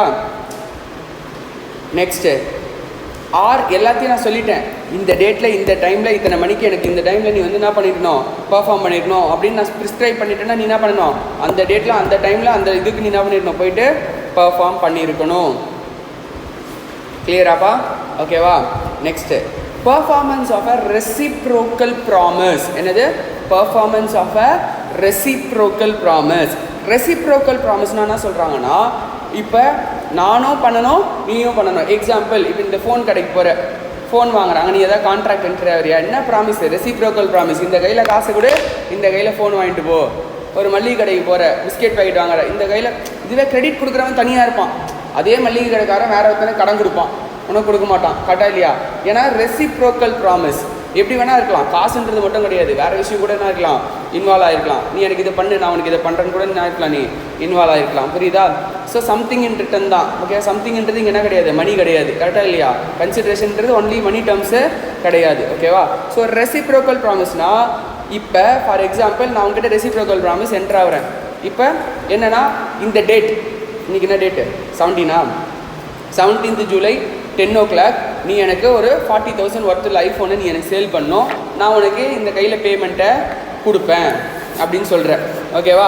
ஆர் செக் எழுதி கொடுப்பேன்னு சொல்கிறேன், பேமெண்ட் கூட வேணாம், செக் எழுதி சைன் பண்ணி கொடுப்பேன்னு சொல்கிறேன். ஸோ அப்போ அந்த டைமில் நான் என்ன பண்ணுறேன், ஃபோனை ரெடியாக வச்சுருக்கேன், ஆனால் நீ செக்கையே சைன் பண்ண மாட்டேங்கிற. அப்போ நான் அவனுக்கு அந்த ஃபோனை கொடுக்கணுமா, பர்ஃபார்ம் பண்ணணுமா? Unless you are ready and willing to perform, நான் பர்ஃபார்ம் பண்ணுன்ற அவசியம் கிடையாது. புரியுதாப்பா? நீ அதுக்கு ரெடியாக இல்லாமல் வில்லிங்காக இல்லாமல் நான் எதுக்கு உனக்கு ஃபோனை கொடுக்கணும்? நம்ம கான்ட்ராக்ட் என்ன? Reciprocal promise. நீ பண்ணால் நான் அவனும் பண்ணுவேன். அப்போ நீ பண்ணாமல் நான் எதுக்கு பண்ணணும்? நான் பண்ணணுன்ற அவசியமே கிடையாது. புரியுதா? அதானது. Promise are not bound to perform unless the reciprocal promisee ready and willing to perform. நீ ரெடி அண்ட் வில்லிங்காக இல்லாமல் நான் என்ன பண்ணணும்னு அவசியம் கிடையாது, பர்ஃபார்ம் பண்ணணுன்னே அவசியம் கிடையாது. புரியுதா? Next order of performance of reciprocal promise. இப்போ ஃபஸ்ட்டு நீ ஃபோனை கொடு, அப்புறம் நான் காசை தரேன் அப்படின்றது நம்மளுடைய கான்ட்ராக்ட்னு வச்சுக்கோயேன். அப்போ ஃபஸ்ட்டு என்ன பண்ணணும்? ஃபோனை கொடுக்கணும். அதுக்கப்புறம் தான் என்ன பண்ணணும்? காசை கொடுப்போம். ஆர் ஃபஸ்ட்டு காசை கொடு அப்புறமா ஃபோனை தரேன் அப்படின்னு சொல்கிறேன்னு வச்சுக்கோங்க. கான்ட்ராக்டில் அப்படி என்ட்ராரு. அப்போ ஃபஸ்ட்டு என்ன பண்ணணும்? காசை கொடுக்கணும். அப்புறம் தான் அவன் என்ன பண்ணுவான்? ஃபோனை தருவான். ஸோ அப்போ அந்த ஆர்டர் ஆஃப் ரெசிப்ரோக்கல் ப்ராமிஸில் ஃபஸ்ட் ஆர்டர் நடக்காமல் செகண்ட் ஆர்டர் நடக்கணுன்ற அவசியம் கிடையாது. புரியுதா? ஓகேவா? Next liability of preventing event. Or இப்படி கூட இருக்கலாம். காலையில் நீ வந்து பெயிண்ட் அடி, சாயந்தரமாக நான் அவனுக்கு காசு தரேன். அப்போ இவன் பெயிண்ட் அடிக்காமல் நான் என்ன பண்ணணும்னு அவசியம் கிடையாது, காசு கொடுக்கணும்னு அவசியம் கிடையாது. சில கான்ட்ராக்ட்லாம் முன்னாடியே காசு கொடுத்து கூட்டிகிட்டு வந்துருப்போம். கரெக்டாக இல்லையா? ஸோ அது order of reciprocal promise. Okay, யார் ஃபஸ்ட்டு பர்ஃபார்ம் பண்ணணுமோ அவன் ஃபஸ்ட்டு பர்ஃபார்ம் பண்ணால் தான் செகண்ட் இருக்கவன் என்ன பண்ணுவான்? பர்ஃபார்ம் பண்ணுவான். இல்லைனா என்ன பண்ண மாட்டான்? பர்ஃபார்ம் பண்ண மாட்டான். ஃபஸ்ட் பாயிண்டில் என்ன சொல்கிறாங்க? அவன் பர்ஃபார்ம் பண்ணாமல் நீ பர்ஃபார்ம் பண்ணணும்னு அவசியம் கிடையாதுன்னு சொல்கிறாங்க. செகண்டில் என்ன சொல்கிறாங்க? இவன் பர்ஃபார்ம் பண்ணால் நீயும் பர்ஃபார்ம் பண்ணணும் அப்படின்றத சொல்கிறாங்க. கிளியரா? தேர்ட் பாயிண்டில் என்ன சொல்கிறாங்கன்னா, liability of preventing an event on which contract is to take effect. இப்போ நீ ஒரு பெயிண்டரை கூட்டிகிட்டு வந்துட்டு, ஓகேவா? ஆனால் நீ என்ன பண்ணுறன்னா அவனை வேலை செய்ய விடாமல் தடுக்கிற. ஏன்னா சும்மா குறை சொல்லி அவனை அமுச்சிடலாம் அப்படின்னு சொல்லி என்ன பண்ணுற, நீ என்ன பண்ணுற, காலிலேருந்து அவன் வேலை செய்யும் போது ஏதாவது டிஸ்டர்பன்ஸ் பண்ணிகிட்டே இருக்க. ஒரு நாள் பண்ண வேண்டிய வேலையை அவன் ஆஃப் டே தான் பண்ணியிருக்கான்னு வச்சுக்கேன். அப்புறம் சாயந்தரம் வந்து நீ ஒழுங்காக வேலை செய்யலை, ஒரு நாள் நான் இவ்வளோ பண்ணணும்னு சொன்னேன், நீ பாதி தான் செஞ்சுருக்க, அதனால் நான் காசு கொடுக்க முடியாதுன்னு சொல்லி அவனை திருப்பி அனுப்ப முடியுமா? யார் ப்ரிவென்ட் பண்ணுறா உன்னை பண்ண விடாமல்? இவன் தானே ப்ரிவென்ட் பண்ணுறான். அப்போ எவன் ப்ரிவென்ட் பண்ணுறானோ அவன் என்ன பண்ணணும்? இன்னொரு பர்சனுக்கு லயபிள். எவன் ப்ரிவென்ட் பண்ணுறானோ அவனது இன்னொரு பர்சனுக்கு லைபிள். இப்போ நான் ஃபோன் எடுத்து கொடுக்கும்போது நீ வந்து என்னை ஃபோன் எடுக்க விடாமல் தடுத்துக்கிட்டே இருக்க, ஏதாவது ஒன்று பேசி தடுத்துக்கிட்டே இருக்க. அப்போ யார் லைபிள்? நீ தான் லைபிள். நான் கொடுக்கலன்னு சொல்லி என்ன பண்ண முடியாது, சொல்ல முடியாது. என்னை நீ ப்ரிவென்ட் பண்ணுற, பர்ஃபார்ம் பண்ண விடாமல் என்ன பண்ணுற, நீ என்ன ப்ரிவென்ட் பண்ணுற. காரை போய் உங்கள் வீட்டுக்கு டெலிவரி கொடுக்குறேன்னு சொல்கிறேன்னு வச்சுக்கோயேன். நீ வீட்டு வழியில் ஃபுல்லாக என்ன பண்ணுற, பஞ்சர் பண்ணுறதுக்காக நிறைய ட்ராப் செட் பண்ணி வச்சுருக்க. ஆர் என்னை வர விடாமல் தடுத்துக்கிட்டே இருக்க. ஆர் வந்தாலும் அதை டேமேஜ் பண்ணுற ஏதாவது ஒரு வேலை, ஆல்டர்னேட் வேலை. ஸோ இந்த மாதிரிலாம் என்னை ப்ரிவென்ட் பண்ணுறேன்னா யார் லயபிள்? நீ தான் லயபிள். நான் என்ன கிடையாது, லயபிள் கிடையாது. புரியுதா? கிளியரா? ஸோ இம்பார்ட்டன்ட் பாயிண்ட்டு, இந்த கொஸ்டின் கேட்பாங்க. ஓகேவா? Next, effect of default as to the promise should be first performed in a contract consisting of a reciprocal promise. இப்போ இதில் என்ன சொல்கிறாங்க அப்படின்னா, இப்போ ஒரு கான்ட்ராக்ட் நான் ஃபஸ்ட்டு வந்து ஒரு கான்ட்ராக்டில் என்ட்ரு ஆகிருக்கேன். இப்போ பெயிண்டர் கூட கான்ட்ராக்ட் என்ட்ரு ஆகிருக்கேன். ஓகே, ஃபஸ்ட்டு நான் என்ன பண்ணணும், பெயிண்ட் வாங்கிட்டு வந்து விற்கணும், இங்கே வைக்கணும். அப்போ தானே அந்த பெயிண்டரால் பெயிண்ட் அடிக்க முடியும். ஸோ நான் ஃபஸ்ட்டு ஒரு கான்ட்ராக்டில் என்ட்ரு ஆகிருக்கேன். இந்த கான்ட்ராக்டை பேஸ் பண்ணி தான் அவன் வந்து என்ன பண்ணுவான், பர்ஃபார்ம் பண்ண முடியும். ஓகேவா? நான் இப்போ பி கிட்ட பெயிண்ட் கொடுக்கணுன்னு ஒரு கான்ட்ராக்டில் என்ட்ரு ஆகிருக்கேன். அப்போ பி எனக்கு என்ன பண்ணியிருக்கணும், பெயிண்ட்டு கொடுத்துருக்கணும். பெயிண்ட் அவன் கொடுக்கல, அப்போ எனக்கு பெயிண்ட்டே வரல. நான் இந்த பெயிண்டர்கிட்ட இன்னொரு கான்ட்ராக்டில் என்ட்ரு ஆகிருக்கேன், காலைல 9 மணிக்கு வான்னு. ஆனால் இவன் வந்துட்டான். ஆனால் என்னால் என்ன பண்ண முடியல, இங்கே பர்ஃபார்ம் பண்ண முடியல. ஸோ அந்த சுச்சுவேஷனில் if the ப்ராமிசர் was to perform his promise before the promise of others promise fails to perform, he cannot claim performance from the other promise and he is also liable for compensation for his non-performance. அப்போ அந்த B என்னன்னா சொல்லலாம், நீ கொடுக்காததுனால நான் இந்த பெயிண்டருக்கு இவ்வளோ காசு, அதுக்குன்னு பெயிண்டருக்கு காசு கொடுக்காம இருக்க முடியாது, நான் காசு கொடுத்து அனுப்பணும். அப்போ எனக்கு லாஸ் ஆகலையா? அப்போ அந்த காம்பன்சேஷன் நான் யார்கிட்டேருந்து கிளைம் பண்ணலாம், எவன் பர்ஃபார்ம் பண்ணலையோ அவங்ககிட்டேருந்து நான் என்ன பண்ணலாம், அந்த காசை கிளைம் பண்ணி இவனுக்கு அதை கொடுக்கலாம். புரியுதா? ஓகேவா? Next, effect of failure to perform at a time fixed in a contract. So ஒரு கான்ட்ராக்டில் டைம் ரொம்ப ரொம்ப இம்பார்ட்டண்ட்டான ஃபேக்டராக இருக்குதுன்னு வச்சுக்கோயேன். அப்போ அந்த டைம்குள்ளே அவன் என்ன பண்ணணும், பர்ஃபார்ம் பண்ணணும். அந்த டைமில் அவன் பர்ஃபார்ம் பண்ணலாம், அந்த கான்ட்ராக்டை என்ன பண்ணலாம், ரிஜெக்ட் பண்ணலாம். இப்போ ஃபார் எக்ஸாம்பிள் உனக்கு எக்ஸாம் டேட் என்ன, ஜான்வரி. அப்போ ஜான்வரிக்குள்ளே நான் என்ன பண்ணல, போர்ஷனே முடிக்கல. அப்போ நீ என்ன பண்ணலாம், அந்த கான்ட்ராக்டை ரிஜெக்ட் பண்ணலாம். புரியுதா? பட் எது வரைக்கும் எடுத்துருக்கணும் அதுக்குள்ளே அது வரைக்கும் என்ன பண்ணணும், நீ பே பண்ணணும். ஏன்னா குவாண்டம் மெரிட் எவ்வளோ முடிச்சிருக்குமோ அது வரைக்கும் என்ன பண்ணணும், பேமெண்ட் பண்ணணும். ஓகேவா? பட் என்னது நார்மலாக என்ன சொல்கிறாங்க, ஒரு டைம் வந்து ரொம்ப எசென்ஷியலாக இருக்குன்னா அந்த டைமுக்குள்ளே பெர்ஃபார்ம் பண்ணலாம், நீ என்ன பண்ணலாம், அந்த கான்ட்ராக்டை ரெப்புடியேட் பண்ணலாம். ரெப்புடியேட்னா கேன்சல் பண்ணலாம். புரியுதா? ரெப்புடியேட் ஆர் ரிசெண்ட் என்னது, கேன்சல் பண்ணலாம். Becomes voidable. வாய்டபிள் தான், வாய்டு கிடையாது. வாய்டபிள் அப்படின்னா அது வாய்டு பண்ணலாம். ஆர் வேலிடாக வச்சுக்கிறதுனால நீ என்ன பண்ணலாம், வச்சுக்கலாம். புரியுதா? நெக்ஸ்ட்டு, டைம் எசென்ஷியல் இல்லை அப்படின்னா நீ என்ன பண்ண முடியாது, வாய்டு பண்ண முடியாது. டைம் எசென்ஷியலாக இருந்தால் மட்டும்தான் உன்னால் என்ன பண்ண முடியும், வாய்டு பண்ண முடியும். டைம் எசென்ஷியலாக இல்லைன்னா உன்னால் என்ன பண்ண முடியாது, வாய்டு பண்ண முடியாது. ஓகேவா? ஸோ அப்போ நீ என்ன கேட்க முடியும்னா காம்பன்சேஷன் மட்டும் தான் கேட்க முடியும். லேட்டாக டெலிவரி பண்ணதுக்கு என்ன பண்ண முடியும், காம்பன்சேஷன் கூட, உன்னால் நான் இவ்வளோ சஃபர் ஆகிருக்கேன்னு காம்பன்சேஷன் மட்டும் தான் என்ன பண்ண முடியும், கேட்க முடியும். வாய்டு பண்ண முடியாது. ஓகேவா? இப்போ லேட்டாக உனக்கு பண்ணுறாங்கல்ல, பர்ஃபார்ம் பண்ணுறாங்கல்ல, அப்போ அந்த பர்ஃபார்ம் பண்ணும்போது நீ அக்செப்ட் பண்ணிக்கிற அந்த பர்ஃபார்மன்ஸை, அப்போவும் உன்னால் என்ன பண்ண முடியாது, கேட்க முடியாது. பட் அக்செப்ட் பண்ணும்போதே என்ன சொல்கிறேன்னா ஒரு நோட்டீஸ் கொடுத்துட்ற, இப்போ நான் அக்செப்ட் பண்ணுறேன், பட் இதனால் எனக்கு ஃப்யூச்சரில் லாஸ் வந்துச்சுன்னா நான் என்ன பண்ணுவேன், உங்ககிட்ட தான் கிளைம் பண்ணுவேன் அப்படின்னு சொல்லி அந்த லேட் பர்ஃபார்மன்ஸ் அக்செப்ட் பண்ணும்போது நோட்டீஸ் கொடுத்தா மட்டும் தான் உன்னால் என்ன பண்ண முடியும், கிளைம் பண்ண முடியும். எப்போனா டைம் எசென்ஷியலாக இல்லாத ஒரு விஷயம் அப்போ. ஓகேவா? Next, agreement to do impossible act. Agreement to do impossible act. இப்போ ஒரு இம்பாசிபிள் ஆக்டை நீ பண்ணுறேன்னு சொல்கிற, அது என்னது, வாய்டு. கரெக்டாக இல்லையா? So impossible act 2 types. ஒன்று இனிஷியல் இம்பாசிபிலிட்டி, இன்னொன்று சூப்பர்வைனிங் இம்பாசிபிலிட்டி. இனிஷியல் இம்பாசிபிள்னா ஸ்டார்டிங்லேருந்தே இம்பாசிபிள். சன்னை வெஸ்ட்டில் வர வைக்க முடியுமா, ஸ்டார்டிங்லேருந்தே இம்பாசிபிள். உனக்கு 500 kg பொட்டேட்டோ கொடுக்குறேன்னு சொல்கிறேன், அதுனா அது பாசிபிள், பட் எரிஞ்சு போகுது குடோன்னு, அப்போனா அது அப்போ தான் இம்பாசிபிளாக மாறுது. கரெக்டாக இல்லையா? ஸோ அப்போ இனிஷியல் இம்பாசிபிலிட்டியில் ஃபஸ்ட்டு 3 டைப்பாக பிரிக்கிறாங்க. First, if known to the parties, 2 பேருக்குமே என்னது இனிஷியல் இம்பாசிபிலிட்டின்னு தெரியும், பண்ண முடியாதுன்னு, அப்போ அதுனாது void. If unknown to the parties, அப்போ 2 பேருக்குமே தெரியாது, 2 பேருக்குமே தெரியாதுன்னா அது என்னது, மிஸ்டேக். கரெக்டாக? அப்போ 2 பேருக்குமே தெரியாதனால என்னது, வாய்டு. ஏன்னா மிஸ்டேக் ஆஃப் ஃபேக்ட், 2 பேருக்குமே தெரியாது, அப்போ என்னது, வாய்டு. கிளியரா? ப்ராமிஸாருக்கு மட்டும் தெரியுது, இன்னொருத்தருக்கு தெரியாது, அப்போ இன்னொரு பார்ட்டி என்ன பண்ணலாம், அதுக்கான காம்பன்சேஷனை கிளைம் பண்ணலாம். புரியுதா? இன்னொரு பார்ட்டி என்ன பண்ணலாம், அதுக்கான காம்பன்சேஷனை கிளைம் பண்ணலாம். Next, what is supervening impossibility or subsequent impossibility or post contractual impossibility? ஸ்டார்டிங்கில் வேலிடு, ஃப்யூச்சரில் உன்னுடைய கண்ட்ரோல் இல்லாமல் பியாண்ட் யுவர் கண்ட்ரோல் ஏதோ ஒரு விஷயத்தினால அது என்ன ஆயிடுச்சு, வாய்டாக மாறிடுச்சு. ஃபார் எக்ஸாம்பிள், லா சேஞ்ச் பண்ணிட்டாங்க. இப்போ நான் உனக்கு பனைமரம் வெட்டி டெலிவரி பண்ணுறேன்னு சொல்கிறேன்னு வச்சுக்கேன். இப்போ கவர்மெண்ட் ஆர்டர் தான் பாஸ் பண்ணிட்டாங்க, பனைமரமே வெட்டக்கூடாது. அப்போ ஸ்டார்டிங்கில் வேலிடாக இருந்தது போன வருஷம் பண்ணும்போது, பட் இந்த வருஷம் பண்ணும்போது என்ன ஆகிடுது, வாய்டாகிடும். ஓகேவா? கிளியரா? ஆர் எரிஞ்சு போகுது, சப்ஜெக்ட் மேட்டர் டிஸ்ட்ரக்ட் ஆகிடுது. ஓகேவா? ஸோ இந்த சுச்சுவேஷன்ஸ்னால அது என்ன மாறிடுது, வாய்டாக மாறிடுது. அதை தான் நம்ம என்ன சொல்கிறோம், beyond your control, supervening impossibility or subsequent impossibility or post contractual impossibility. அப்படின்னா கான்ட்ராக்ட் என்ட்ரு ஆகும்போது வேலிடு, போஸ்ட் அப்புறம் என்ட்ரு ஆனதுக்கப்புறம் அது என்ன ஆகிடுது, இம்பாசிபிளாக மாறிடுது. அதனால் அதை என்னன்னு சொல்லுவோம், வாய்டு. அதை என்னன்னு சொல்கிறோம், வாய்டு. கிளியராப்பா? ஓகேவா? Next, reciprocal promise to do certain things that are legal, also some other things that are illegal. இப்போ நீ வந்து reciprocal promiseல என்ட்ரு ஆகிற, சில விஷயம் அதில் எப்படி இருக்குது, லீகலாக இருக்குது, சில விஷயம் எப்படி இருக்குது, இல்லீகலாக இருக்குது. அப்போ legal set of promise valid, illegal set of promise என்னது, வாய்டு அக்ரிமெண்ட். புரியுதா? ஓகேவா? நான் உனக்கு வீடு வாடகை விடுறேன், நீ 10,000 ரெண்ட் கொடுக்குற, அப்போ அந்த 10,000 ரெண்ட் ப்ளஸ் 10,000 ஒருத்தரில் கஞ்சா கொடுக்குற, அப்போ அந்த செட்டு என்ன பண்ண முடியாது, என்ஃபோர்ஸ் பண்ண முடியாது. இந்த செட்டு மட்டும் உன்னால் என்ன பண்ண முடியும், என்ஃபோர்ஸ் பண்ண முடியும். கிளியரா? ஓகேவா? Next, alternative promises, one branch being illegal. போன இதில் என்ன பார்த்தோம், ஒரு ப்ராமிஸை 2ஆக கொடுக்குற.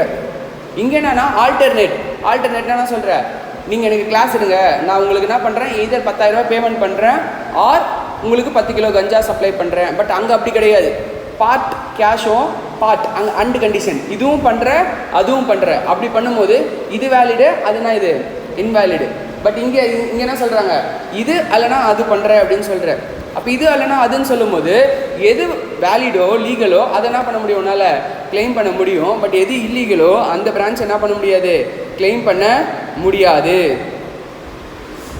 கிளியரா? லீகல் பிரான்ச்சை மட்டும் தான் என்ஃபோர்ஸ் பண்ண முடியும், இல்லீகல் பிரான்ச்சை என்ன பண்ண முடியாது, என்ஃபோர்ஸ் பண்ண முடியாது. கிளியரா? ஓகேவா? எங்கம்மா இவங்க வரலையா? சரி, ஓகே. வேறு யார்? சந்தோஷ்லாம் வரணும்ல? சரி, ஓகே, ஸ்டார்ட் பண்ணுவோமா? அந்த Santhosh. Next appropriation of payment. Next என்னது? Appropriation of payment. ஓகேவா? லாஸ்ட் எக்ஸாமில் ஃபஸ்ட்டு கொஷின், லாஸ்ட் எக்ஸாம்னா இந்த எக்ஸாம் ஜூன் கிடையாது, இதுக்கு முன்னாடி எக்ஸாமில் டிசம்பர் எழுதுனாங்கல்ல, அந்த எக்ஸாமில் ஃபஸ்ட்டு கொஷினில் கம்பல்சரி கொஷினாக இதை சம்மா கேட்டாங்க. இது தியரி தான், எப்படி வேணால் கேட்பாங்க. புரியுதா? ஸோ நம்ம என்ன பண்ண முடியாது, எதுவுமே எக்ஸ்பெக்ட் பண்ண முடியாது. கான்செப்டை நீ அப்ளை பண்ண தெரியணும். ஓகேவா? என்ன கேட்டாங்கன்னா, இப்போ இங்கே தியரியாக படிக்கிறல்ல, அதை ஒரு சம்மாக கொடுத்துட்டு எப்படி அட்ஜஸ்ட் பண்ணோம் அப்படின்னு கேட்டாங்க. எவனுமே இதை படிச்சுட்டு போயிருக்க மாட்டான். நான் படித்து சொன்னேன், எதுவுமே விடாதீங்க, எதை வேணால் கொஷினாக கேட்பாங்க. புரியுதா? பர்ஃபார்மன்ஸில் அவ்வளோ மேட்டர் இருக்குது. இதை எவனும் தொட்டுகிட்டே போயிருக்க மாட்டான். அதனால தான் நம்ம எதுவுமே எக்ஸாமுக்கு என்ன பண்ணக்கூடாது, ஸ்கிப் பண்ணிவிட்டு போகக்கூடாது. அட்லீஸ்ட் அதுக்குள்ளே என்ன சொல்கிறான், அதுக்குள்ளே இருக்க இம்பார்ட்டண்ட்டான ஒரு 2 லைனையாச்சும் நம்ம என்ன பண்ணணும், கண்டிப்பாக படிச்சுட்டு போகணும். ஓகேவா? புரியுதா? இது வரைக்கும் இந்த கொஷின் சிஏ இன்ஸ்டியூட் ஸ்டார்ட் பண்ணி இத்தனை வருஷத்தில் இந்த கொஷின் பர்ஃபார்மன்ஸில் கேட்டதே கிடையாது, கான்ட்ராக்ட் ஆக்டில். புரியுதா நான் சொல்கிறேன்னு? அது மாதிரி எப்போ எப்படி கேட்பாங்கன்னு நம்மளால் சொல்லவே முடியாது. 100% கவரேஜ் கண்டிப்பாக மஸ்ட்டு. ஓகேவா? புரியுதா? உனக்கு எதாவது புரியலன்னா என்கிட்ட எடுத்துகிட்டு வா, 10 தடவை கூட எடுத்துகிட்டு வா, நான் புரிய வைக்கிறேன். ஓகேவா? ஆனால் புரியலன்னு சொல்லி அப்படியே எக்ஸாமுக்கு போயிட்டு என்ன பண்ணாத, அப்படியே போயிட்டு உக்காராது. அது வந்து பெரிய மிஸ்டேக்கு.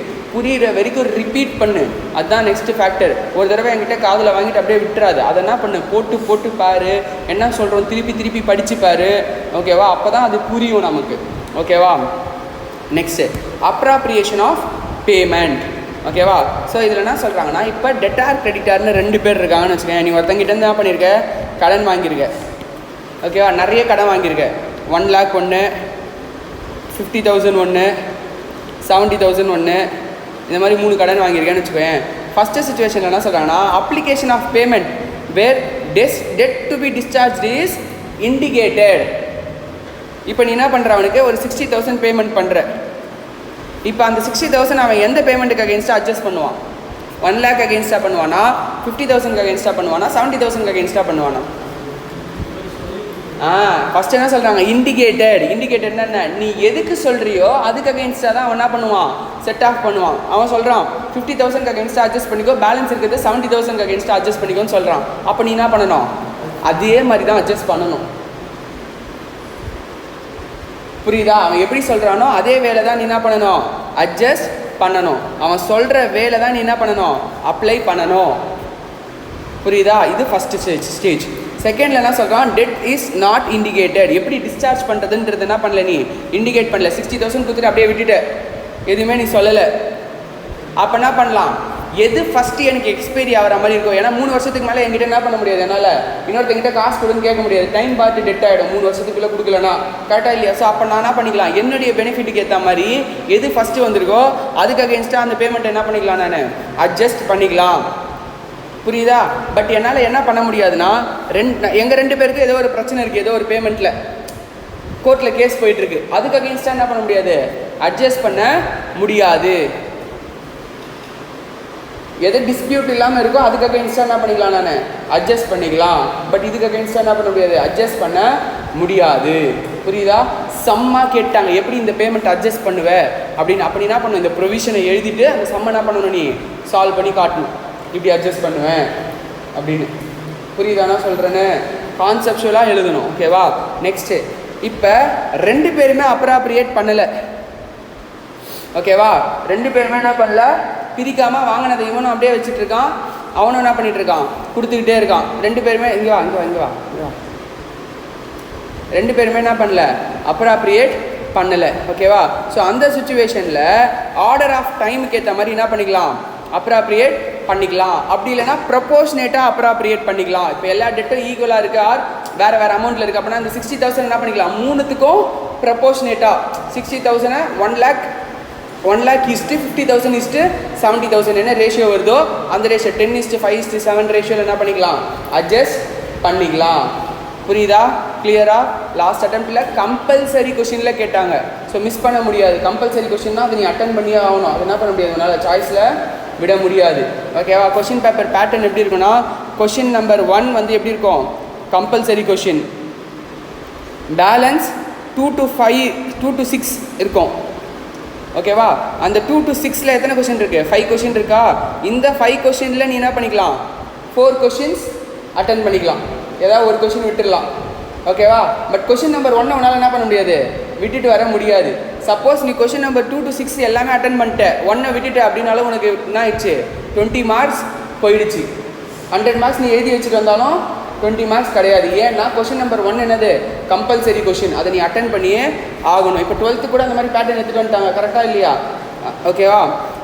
நெக்ஸ்ட்டு இந்த கொஷின்ஸ்குள்ளே சப் கொஷின்ஸ் இருக்கும். 1னா 1A 1B 1C 2 இப்போ அப்படி தான் கொடுக்குறாங்க. 7 மார்க்ஸ் 7 மார்க்ஸ் 6 மார்க்ஸ். இதுக்கு முன்னாடி வேறு மாதிரி இருந்துச்சு பேட்டர்ன். 4 4 4னு 5 கொஷின் இருக்கும். ஸோ பேப்பரை கம்ப்ளீட் பண்ண முடியாதுன்னு சொல்லி இந்த அட்டெம்ப்ட் என்ன பண்ணிட்டாங்க, இந்த மாதிரி சேஞ்ச் பண்ணிட்டாங்க. பட் இதே பேட்டர்ன் தான் ஃபாலோ பண்ணணும்னு அவசியம் கிடையாது. சார் நீங்கள் 7 மார்க்ஸ் சொன்னீங்களே, 7 மார்க் இல்லைன்னு சொல்லி கேட்க முடியாது. 6 மார்க் கொஷினாவோ 4 மார்க் கொஷின் எப்படி வேணால் அவங்க கேட்கலாம். ப்ளூ பிரிண்ட்டுங்கிற ஒன்றே இங்கே என்ன கிடையாது, ஓகேவா? ஸோ இங்கே 3 கொஷினுக்கு பதில் 4 கொஷினும் கேட்கலாம், 5 கொஷினும் கேட்கலாம். ஓகேவா? ஸோ இந்த மாதிரி கொஷின் நம்பர் 2ல் ABC அப்படின்னு ஒரு செட் இருக்கும். ஓகேவா? நீ சாய்ஸ் விடுறனா இந்த ஃபுல் செட்டை தான் சாய்ஸ் விட முடியும். ஒரு ஃபுல் செட்டு தான்.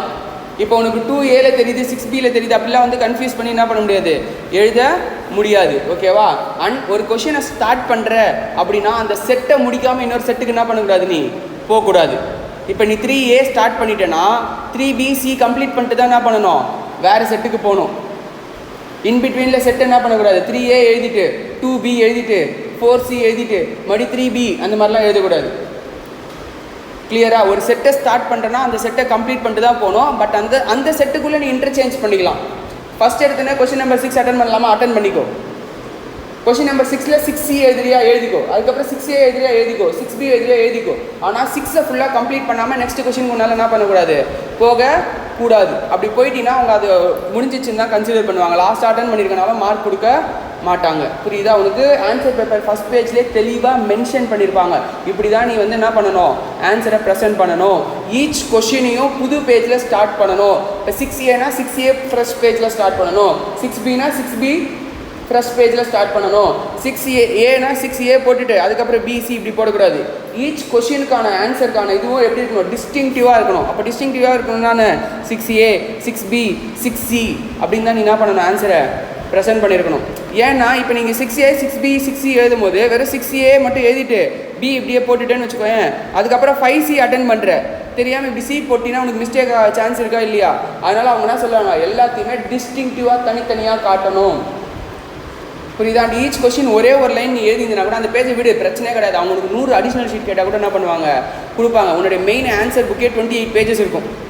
ஃபஸ்ட்டு ஒரு புக்கு கொடுப்பாங்க. அந்த புக்கில் 28 பேஜஸ் இருக்கும். அந்த 28 பேஜஸ் நீ கம்ப்ளீட் பண்ணணும். நோட் மாதிரியே தான் ஒரு இது பண்ணி அவங்களே தையல் போட்டு கொடுத்துருப்பாங்க.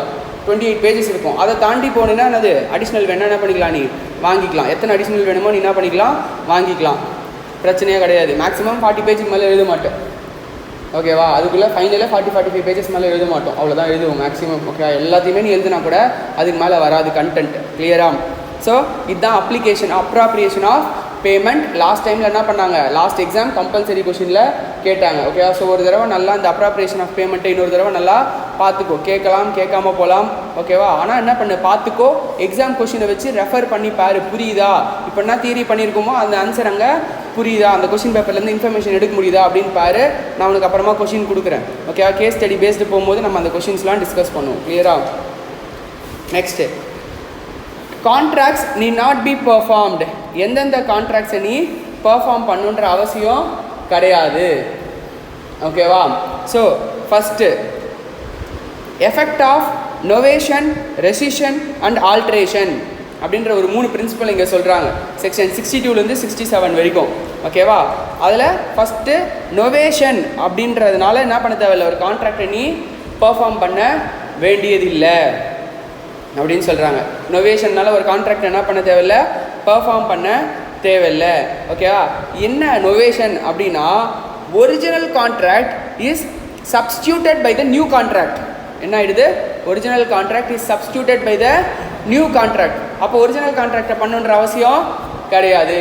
ஃபார் எக்ஸாம்பிள், இப்போ நீ சிஏ ஃபவுண்டேஷனுக்கு என்ன பண்ணுற, கிளாஸுக்கு ஜாயின் பண்ணுற, நம்ம இன்னும் பர்ஃபார்மன்ஸ் ஸ்டார்ட் பண்ணுறதுக்கு முன்னாடி நீ என்ன பண்ணுற, சார் நான் அப்படியே சிஎம்ஏ ஃபவுண்டேஷனுக்கு நான் ஷிஃப்ட் ஆகிக்கிறேன் அப்படின்னு சொல்கிறேன். அப்போனா நான் உனக்கு சிஏ ஃபவுண்டேஷன் கிளாஸ் எடுக்கணுமா? எடுக்க தேவையில்லை. நான் எதை எடுத்தால் போதும்? CMA foundation. So original contract என்ன ஆகுதுங்க, ஒரு புது கான்ட்ராக்ட் ஒரிஜினல் கான்ட்ராக்ட் என்ன பண்ணிடுது, சப்ஸ்டியூட் பண்ணிடுது. இதுக்கு பேர் என்ன? நொவேஷன். இந்த நொவேஷன்னால நீ பழைய கான்ட்ராக்டை பண்ணணுன்ற அவசியம் கிடையாது. ஸோ ஓல்டு கான்ட்ராக்ட் என்ன ஆகிடுது, டிஸ்சார்ஜ் ஆகிடுது, முடிஞ்சு போயிடுது. அதை நீ திருப்பி பண்ணணுங்கிற அவசியம் கிடையாது. புது கான்ட்ராக்ட் எக்ஸிஸ்டன்ஸில் வந்துடுது. ஸோ அந்த புது கான்ட்ராக்டை தான் நீ பண்ணணும். ஒருத்தருடைய கன்சென்ட் வேணுமா, 2 பேருடைய கன்சென்ட் வேணுமா? இதுக்கு 2 பேருடைய கன்சென்ட்டும் வேணும். 2 பேரும் ஒத்துக்கிட்டு ஓல்டு கான்ட்ராக்டுக்கு பதில் என்ன பண்ணுறாங்க, புது கான்ட்ராக்டில் என்ட்ரு ஆகுறாங்க. இதுதானது நொவேஷன். கிளியரா? Next recession. நெக்ஸ்ட் என்னது? ரெசிஷன். ரெசிஷன்னா கான்ட்ராக்டை கேன்சல் பண்ணிடுறது. ரெசிஷன்னா கான்ட்ராக்ட் என்ன பண்ணிடுறது, கேன்சல் பண்ணிடுது. த்ரூ ப்ரீச்சாக இருக்கலாம், இல்லை வேறு எந்த ரீசனாக வேணா இருக்கலாம். நீ பண்ணாதான் நானே சொல்லிடுறேன். ஓகேவா? அப்போ நம்ம பண்ணோமா, பண்ண தேவையில்லையா? பண்ணணும்னு அவசியம் கிடையாது. சார் நீங்கள் கிளாஸ் எடுக்காதீங்க சார், எனக்கு வந்து சிஏல இன்ட்ரெஸ்ட்டே இல்லை, நான் இனிமேல் கிளாஸுக்கே வரல அப்படின்னு நீ சொல்லிடுறேன். அப்போ நான் உனக்கு பர்ஃபார்ம் பண்ணணுமா? பண்ணுன்ற அவசியமே கிடையாது. ஆனால் எனக்கான பார்ட் என்ன பண்ணலாம், நான் ரெக்கவர் பண்ணலாம். பட் நீ பர்ஃபார்ம் பண்ணலன்னு சொல்லி என்கிட்ட என்ன பண்ண முடியாது, கேட்க முடியாது. புரியுதா? அதுக்கு பேர் தானே அது ரெசிஷன். அதுக்கு பேர் என்னது? ரெசிஷன். இங்கே ஓல்டு கான்ட்ராக்ட் என்ன ஆகிடுது, ரெசிண்ட் ஆகிடுது, கேன்சல் ஆகிடுது. புதுசாக எந்த கான்ட்ராக்டும் இங்கே வரல. நொவேஷனில் என்ன ஆகுது, ஓல்டு கான்ட்ராக்ட் கேன்சல் ஆகுது, புதுசாக ஒரு கான்ட்ராக்ட் வருது. இங்கே என்ன ஆகுது, ஓல்டு கான்ட்ராக்ட் கேன்சல் ஆகுது, புதுசாக எந்த கான்ட்ராக்டும் வரலை. இதுக்கு பேர் தானே அது ரெசிஷன். Next alteration. நெக்ஸ்ட் என்னது? ஆல்ட்ரேஷன். இது பார்க்குறதுக்கு நொவேஷன் மாதிரியே தான் இருக்கும். ஆனால் என்ன டிஃபரன்ஸ்னால், நொவேஷனில் பழைய கான்ட்ராக்ட் ஃபுல்லாக கேன்சல் ஆகிட்டு புதுசாக ஒரு கான்ட்ராக்ட் புதுசாக வருது. பட் ஆல்ட்ரேஷனில் பழைய கான்ட்ராக்டில் இருக்க சில டேர்ம்ஸ் அண்ட் கண்டிஷன்ஸை மட்டும் கேன்சல் பண்ணிவிட்டு அதுக்கு பதில் புதுசாக ஒரு டேர்ம்ஸ் அண்ட் கண்டிஷன்ஸை சொல்கிறதுக்கு பேர் தானே அது ஆல்ட்ரேஷன். புரியுதா? அந்த கான்ட்ராக்ட் அப்படியே தான் இருக்கும். போன தடவை நான் உங்ககிட்ட 10 ரூபா ப்ரைஸ் வாங்குறேன்னு சொல்லியிருக்கேன்னா, இப்போ அதை மட்டும் ஸ்க்ராப் பண்ணிவிட்டு என்ன பண்ணுறேன், 15 ரூபா ப்ரைஸ் வாங்குறேன். இந்த ரெண்டல் அக்ரிமெண்ட்லாம் போட்டிருப்பாங்க, கரெக்டாக இல்லையா? ஃபஸ்ட் இயர் என்னது 10,000 சொல்லியிருப்பாங்க. அடுத்த வருஷம் என்ன பண்ணியிருப்பாங்க, எக்ஸ்ட்ரா 1000 ஃப்ரம் நெக்ஸ்ட் இயர் அப்படின்னு அதுக்கு ஒரு சின்ன பேப்பர் மட்டும் கொடுப்பாங்க. அப்போ அந்த கான்ட்ராக்ட் வேலிடு தான். இப்போ என்ன இது புதுசாக அதில் அந்த ரெண்டு ப்ரைஸ் மட்டும் சேஞ்ச் ஆகிட்டு இங்கே என்ன ஆகுது, புதுசாக ஒரு அடிஷ்னல் அமௌண்ட்டுக்கு ஒரு ப்ரைஸு இன்க்ரீஸ் ஆகுது. புரியுதா? கிளியராக? நொவேஷனில் என்ன ஆகுது, ஓல்டு ஃபுல்லாக கேன்சல் ஆகிட்டு நியூ ஃபுல்லாக வருது. ஆல்ட்ரேஷனில் என்ன ஆகுது, ஓல்டில் இருக்க பார்ட்டு மட்டும் ஒரு சின்ன விஷயம் மட்டும் சேஞ்ச் ஆகிட்டு அதுக்கு பதில் என்ன ஆகுது, புதுசாக ஒரு மேட்டர் வருது. ஸோ கொஷினில் படிக்கும் போது ஓல்டு ஃபுல்லாக சேஞ்ச் ஆகிருக்கா இல்லை பார்ட் மட்டும் சேஞ்ச் ஆகிருக்கான்னு தெளிவாக படித்து பார்க்கணும் கேஸ் ஸ்டடி பேஸ்டு கொஷினில். கிளியரா? ஓகேவா? புரியுதாப்பா? ஸோ இதுதான் நொவேஷனுக்கும் ஆல்ட்ரேஷனுக்கும் உள்ள டிஃப்ரென்ஸ். நொவேஷனில் என்ன பண்ண தேவையில்லை, ஒரிஜினல் கான்ட்ராக்டை பர்ஃபார்ம் பண்ண தேவையில்லை. பட் ஆல்ட்ரேஷனில் என்ன பண்ணணும், ஒரிஜினல் கான்ட்ராக்டையும் பர்ஃபார்ம் பண்ணணும் வித் திஸ் ஆல்ட்ரேஷன். அதில் சில டேர்ம்ஸை மட்டும் தான் நம்ம பர்ஃபார்ம் பண்ண தேவையில்லை. நொவேஷனுங்கிறது என்ன, சப்ஸ்டியூஷன். பட் ஆல்ட்ரேஷனுங்கிறது என்ன கிடையாது, அப்படியே என்டையர் சப்ஸ்டியூஷன் கிடையாது. நம்ம என்ன பண்ணுறோம், சில டேர்ம்ஸ் அண்ட் கண்டிஷன்ஸை மட்டும்தான் ஒரிஜினல் கான்ட்ராக்ட்லேருந்து இங்கே சேஞ்ச் பண்ணுறோம். புரியுதா? கிளியரா? Next promisee may waive or remit performance of the promise. ரெசிஷன்னா கான்ட்ராக்டை கேன்சல் பண்ணுறதுக்கு பேர் என்ன, ரெசிஷன்.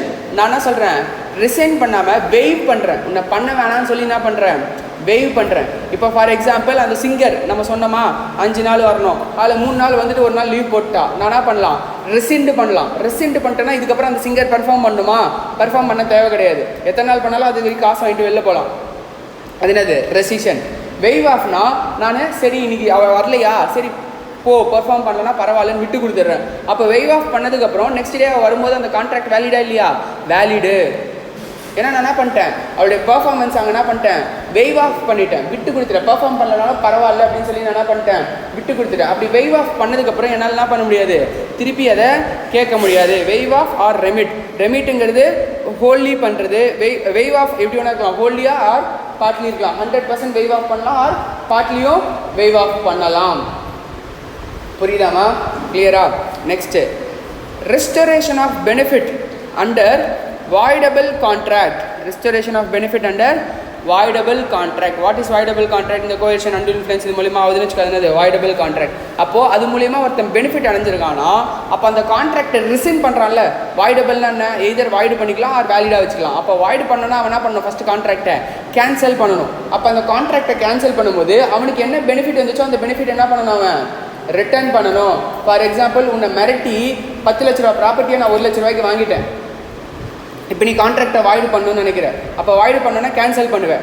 அப்போ கேன்சல் பண்ணணும்னா நீ என்ன பண்ணணும் அந்த வாங்கின 1 லட்ச ரூபாய் திருப்பி என்கிட்ட கொடுத்துட்டு தான் கேன்சல் பண்ண முடியும். இல்லைனா என்ன பண்ண முடியாது உன்னால் கேன்சல் பண்ண முடியாது. ஸோ என்ன பெனிஃபிட் நீ வந்து ரிசீவ் பண்ணியிருக்கியோ அந்த பெனிஃபிட்டை நீ ரிஸ்டோர் பண்ணணும். இல்லைனா உன்னால் என்ன பண்ண முடியாது கான்ட்ராக்டை டெர்மினேட் பண்ண முடியாது. கிளியரா? Next, obligation of person who has received an advantage under the void agreement or the contract becomes void. Void agreement என்னது? ஸ்டார்டிங்லேயே void. கான்ட்ராக்ட் ஃபியூச்சரில் void ஆகுறது என்ன? void contract. கரெக்டாக? ஸோ இந்த சுச்சுவேஷன்லேயும் அவன் ஏதாவது காம்பன்சேஷன் ரிசீவ் பண்ணியிருக்கான்னா அதை என்ன பண்ணணும் அந்த அமௌண்ட் அவன் ரிஸ்டோர் பண்ணணும் அவனுக்கு. புரியுதா? ஸோ அதான் இங்கே சொல்கிறாங்க இந்த எக்ஸாம்பிளில். கிளியராக? மஸ்ட்னா அவன் give back. Next communication of rescission. நீ ஒரு கான்ட்ராக்டை கேன்சல் பண்ணுற அதை கம்யூனிகேட் பண்ணணுமா பண்ணக்கூடாதா? பண்ணணும். நோட்டீஸ் கொடுக்கணும். ஓகேவா? அப்போ வாய்டபிள் அட் ஆப்ஷனாக இருக்குன்னா அப்போ நீ ரிசைன் பண்ணும்போது நீ என்ன பண்ணிருக்கணும் அந்த அதர் பர்சனுக்கு நோட்டீஸ் கொடுத்துருக்கணும். ஓகேவா? ஸோ இது நம்ம என்ன பண்ணுவோம் notice as per communication of offer and acceptance மாதிரி நம்ம இதை ட்ரீட் பண்ணிப்போம். எப்போ கம்யூனிகேஷன் கம்ப்ளீட் ஆச்சு அவன் கையில் ரிசீவ் ஆனவொன்னே என்ன ஆயிடுச்சு கம்யூனிகேஷன் ஆஃப் ரெசிஷன் அவனுக்கு கம்ப்ளீட் ஆகிடுச்சு அப்படின்னு ட்ரீட் பண்ணிப்போம். புரியுதாமா? Next effects of neglect of promisee to afford promise or reasonable facility for performance. இப்போ பெயிண்டரை நான் கூப்பிட்ருக்கேன். கரெக்டாக இல்லையா? பெயிண்டரை கூப்பிட்டுட்டு பெயிண்ட் ப்ரெஷ்ஷே வாங்கி கொடுக்காம பெயிண்ட் பண்ணுனா கை வச்சு அவன் பெயிண்ட் பண்ணுவான். புரியுதா நான் சொல்கிறேன்னு? ஸோ அப்போ அவன் பெயிண்ட் பண்ணனா அவனுக்கு என்ன தேவை? அவனுக்கான ஃபெசிலிட்டி தேவை. அவனுக்கான ஃபெசிலிட்டி நீ பண்ணி கொடுக்காமே அவன் பர்ஃபார்ம் பண்ணலன்னு சொன்னால் அவன் எப்படி பர்ஃபார்ம் பண்ண முடியும்? புரியுதா? ஸோ அப்போ யார் லயபிள்? நீ தான் லயபிள். அவன் பர்ஃபார்ம் பண்ணலன்னு என்ன பண்ண முடியாது உன்னால் சொல்ல முடியாது. கிளியரா? ஓகேவா? ஸோ இப்போ நம்ம பார்த்தது எல்லாமே என்னது பர்ஃபார்மன்ஸ். எப்போல்லாம் பண்ணணும் என்னெல்லாம் பண்ண தேவையில்லை எந்தெந்த சுச்சுவேஷனில் பண்ண தேவையில்லை? Novation, rescission, alteration, waive off or remittance. இந்த சுச்சுவேஷனில் என்ன பண்ண தேவையில்லை பர்ஃபார்ம் பண்ண தேவையில்லை. Next discharge of a contract. Next என்னது டிஸ்சார்ஜ் ஆஃப் அ கான்ட்ராக்ட். ஒரு அப்போது எல்லாமே இப்போ பண்ணி முடிச்சிட்டான். அப்போ கான்ட்ராக்ட் என்ன ஆகிடும் கம்ப்ளீட் ஆகிடும். திருப்பி பண்ணுமா அது பண்ண தேவை கிடையாது. கரெக்டாக இல்லையா? நான் உனக்கு 10 கிலோ மேங்கோ சப்ளை பண்ணுறேன்னு சொல்கிறேன்னா அப்போ நான் மேங்கோ சப்ளை பண்ணிட்டேன் நீ எனக்கு காசு கொடுத்துட்டேன் பர்ஃபார்மன்ஸ் முடிஞ்சிச்சு எல்லாமே முடிஞ்சிச்சு இந்த கான்ட்ராக்ட் மறுபடியும் வேலிடா கோர்ட்டில் போய் என்ஃபோர்ஸ் பண்ண முடியுமா? முடியாது. கான்ட்ராக்ட் என்ன ஆகிடுச்சு டிஸ்சார்ஜ் ஆகிடுச்சு கம்ப்ளீட் ஆகிடுச்சு கான்ட்ராக்ட். புரியுதா? ஸோ எப்படி டிஸ்சார்ஜ் ஆகும் contract? First way by way of performance. Performance என்ன types? Actual performance or attempted performance. நான் உங்கள் வீட்டுக்கு எடுத்துகிட்டு வந்து கொடுத்தேன் நீ வாங்கலை அதுக்காக திருப்பி என்னால் எடுத்துகிட்டு வர முடியுமா இன்னொரு நாள்? நான் அட்டெம்ப்ட் பண்ணிட்டேன் எனக்கான காசு நீ கொடு. நீ வாங்கலன்றதுக்காக நான் என்ன பண்ண முடியாது ஒன்றுமே பண்ண முடியாது. என் காசை என்ன பண்ணி நீ எனக்கு திருப்பி கொடு. இந்த கான்ட்ராக்ட் என்ன ஆயிடுச்சு டிஸ்சார்ஜ் ஆகிடும். அப்படி கொடுக்கலாம் நம்ம சூ பண்ணலாம் அவனை ப்ரீச்சுன்னு சொல்லி. கிளியரா? புரியுதா? ஓகேவா? ஸோ இதுதான் அது discharge by way of performance. Next discharge by way of mutual agreement. ரெண்டு பேரும் சேர்ந்து என்ன பண்ணிக்கிறாங்க அக்ரி பண்ணிக்கிறாங்க டிஸ்சார்ஜ் பண்ணணும். எப்படி அக்ரி பண்ணிப்பாங்க? நொவேஷன், ரெசிஷன், ஆல்ட்ரேஷன், வெய்வ் ஆஃப். இது என்னது போனதில் பார்த்தோம்ல அந்த மாதிரி ரெண்டு பேரும் சேர்ந்து டிஸ்சார்ஜ் பண்ணிக்கலாம்ப்பா ஓகேப்பா அப்படின்றாங்க. அப்போது நொவேஷன் பண்ணுறதுனால ஓல்டு கான்ட்ராக்ட் என்ன ஆயிடுச்சு டிஸ்சார்ஜ் ஆகிடுச்சு. புரியுதா? ஸோ அதான் இங்கே சொல்கிறாங்க. Next discharge by impossibility of the performance. இப்போ பர்ஃபார்மன்ஸே பண்ண முடியல அப்போ என்ன ஆகிடும் கான்ட்ராக்ட் டிஸ்சார்ஜ் ஆகிடும். சூப்பர்வைனிங் இம்பாசிபிலிட்டியா இல்லை இனிஷியல் இம்பாசிபிலிட்டியா? சூப்பர்வைனிங் இம்பாசிபிலிட்டி. ஏன்னா இனிஷியல் இம்பாசிபிலிட்டி கான்ட்ராக்டாகவே மாறாது அக்ரிமெண்ட்டாகவே தான் இருக்கும்.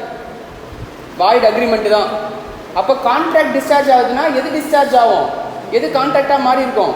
வேலிடாக இருக்கிறது தானே கான்ட்ராக்டாக மாறி இருக்கும். அப்போ சூப்பர்வைனிங் இம்பாசிபிலிட்டி மட்டும் தான் என்ன ஆகும் டிஸ்சார்ஜ் ஆகும். இனிஷியல் இம்பாசிபிலிட்டி கான்ட்ராக்டே கிடையாது. அது என்னது வாய்ட் அக்ரிமெண்ட். கிளியரா? புரியுதா? ஓகேவா? ஸோ ஏன் இந்த மாதிரி சூப்பர்வைனிங் இம்பாசிபிலிட்டி நடக்கலாம்? Due to changes in law. இப்போ நம்ம சொன்னால அந்த பணம் மரம் சேஞ்ச் ஆகுது. Due to destruction of subject matter. Car வெடிச்சிருது, எர்த்துக்கு வந்து வீடு இடிஞ்சிருது. ஓகேவா? Next non existence of or non occurrence of particular state of thing. For example ship வந்தவொடனே நான் கொடுக்குறேன்னு சொல்கிறேன், அப்போ ஷிப்பே வரல, என்னால் பர்ஃபார்ம் பண்ண முடியுமா? பண்ண முடியாது, சூப்பர் வெயினிங் இம்பாசிபிலிட்டி. ஓகேவா? நெக்ஸ்ட்டு டிக்ளரேஷன் ஆஃப் வார். இந்த சுச்சுவேஷன்லேயே என்ன பண்ண முடியாது, பர்ஃபார்ம் பண்ண முடியாது. எக்ஸாம்பிள்ஸ்லாம் படித்து பாரு, அதை பேஸ் பண்ணி தான் கொஸ்டின்ஸ் வரும். இப்போ இந்த எக்ஸாம்பிள் வருதுன்னா அதுக்கு நீ இந்த ப்ரொவிஷன் தான் எழுதணும். புரியுதா? அப்போது எந்த எக்ஸாம்பிளுக்கு அகெயின்ஸ்டாக என்ன ப்ரொவிஷன் உனக்கு கொடுத்துருக்கான் அப்படின்றத நீ தெளிவாக என்ன பண்ணி வச்சுக்கணும், படித்து வச்சுக்கணும். புரியுதா? Next discharge by lapse of time. 10 நாளுக்குள்ளே கொடுக்கல, அப்போ லேப்ஸ் ஆஃப் டைம்னால என்ன ஆகிடுது, ஆட்டோமேட்டிக்காக அந்த கான்ட்ராக்ட் டிஸ்சார்ஜ் ஆகிடும். Next discharge by operation of law. இப்போ ஒருத்தர் செத்துடுறான், ஆர் இன்சால்வெண்ட் ஆகிடுறான், ஆர் லாவே வந்து டைரெக்டாக டிக்ளேர் பண்ணிட்டு பண்ணக்கூடாதுன்னு, அப்போ அதெல்லாம் என்னது, அந்த கான்ட்ராக்ட் அதில் டிஸ்சார்ஜ் ஆகிடும். லாஸ்ட் என்னதுன்னா டிஸ்சார்ஜ் பை ப்ரீச். ப்ரீச்னா என்ன, நீ பண்ணாமல் போகிறது, பண்ணாமல் போயிட்டனாலும் கான்ட்ராக்ட் என்ன ஆகிடுது, டிஸ்சார்ஜ் ஆகிடுது. எந்த கான்ட்ராக்ட் டிஸ்சார்ஜ் ஆகிடுது, ஆக்சுவல் ப்ரீச் டிஸ்சார்ஜ் ஆகிடும். ஆன்டிசிபேட்டரி ப்ரீச் வேணால் நீ என்ன பண்ணிக்கலாம், டிஸ்சார்ஜ் பண்ணிக்கலாம். டியூ டேட் ஆஃப் பர்ஃபார்மன்ஸ் வரைக்கும் என்ன பண்ணலாம், நீ வெயிட் பண்ணலாம். அப்படி வெயிட் பண்ணினா டிஸ்சார்ஜ் ஆகாது, அது ஆக்சுவல் ப்ரீச் ஆனதுக்கப்புறம் தான் டிஸ்சார்ஜ் ஆகும். பட் வெயிட் பண்ணலாம் என்ன ஆகிடும், அப்பயே டிஸ்சார்ஜ் ஆகிடும். ஆன்டிசிபேட்டரி ப்ரீச் எதிர்பார்த்து நீ இன்றைக்கி என்ன பண்ணிடுற, கான்ட்ராக்டை டிஸ்சார்ஜ் பண்ணிக்கிற. ஓகேவா? ஸோ அதானது discharge by breach of contract. Next waive off பண்ணிடுறேன், உன்னை பண்ண வேணான்னு சொல்லி வெய்வ் ஆஃப் பண்ணிடுறேன், அப்போவும் ஒன்று ஆகிடும், டிஸ்சார்ஜ் ஆகிடும். புரியுதா? வெய்வ் ஆஃப் ஆர் ரெமிட் பண்ணிடுறனால என்ன ஆகிடும், டிஸ்சார்ஜ் ஆகிடும். நெக்ஸ்ட்டு நான் பண்ணும்போது நீ என்னை பண்ண விடாமல் தடுக்கிற, அப்போவும் ஒன்று ஆகிடும், டிஸ்சார்ஜ் ஆகிடும். புரியுதா? நீ என்ன பண்ண விடாமல் தடுத்தினா நான் எதுக்கு பண்ணணும், இதுக்கப்புறம் நான்லாம் மறுபடியும் வந்து பண்ண முடியாது, என் காசை கொடு அப்படின்னு சொல்லி நான் என்ன பண்ணுவேன், திருப்பி கேட்கலாம். Next merger of rights.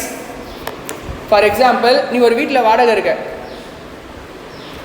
நீ என்ன பண்ணோம், அப்போ வாடகை கொடுக்கணும், அதுதான் உனக்கும் அந்த ஓனருக்கும் உள்ள அக்ரிமெண்ட்.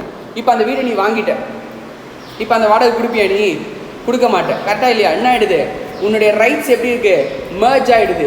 அப்போ அந்த சுப்பீரியர் ரைட்ஸ் என்ன பண்ணுதுன்னா அந்த இன்ஃபீரியர் ரைட்ஸை ஓவர் கம் பண்ணிடுது. அப்போ அந்த இன்ஃபீரியர் ரைட்ஸை நீ பண்ணுன்ற அவசியம் கிடையாது. புரியுதா? கிளியராமா?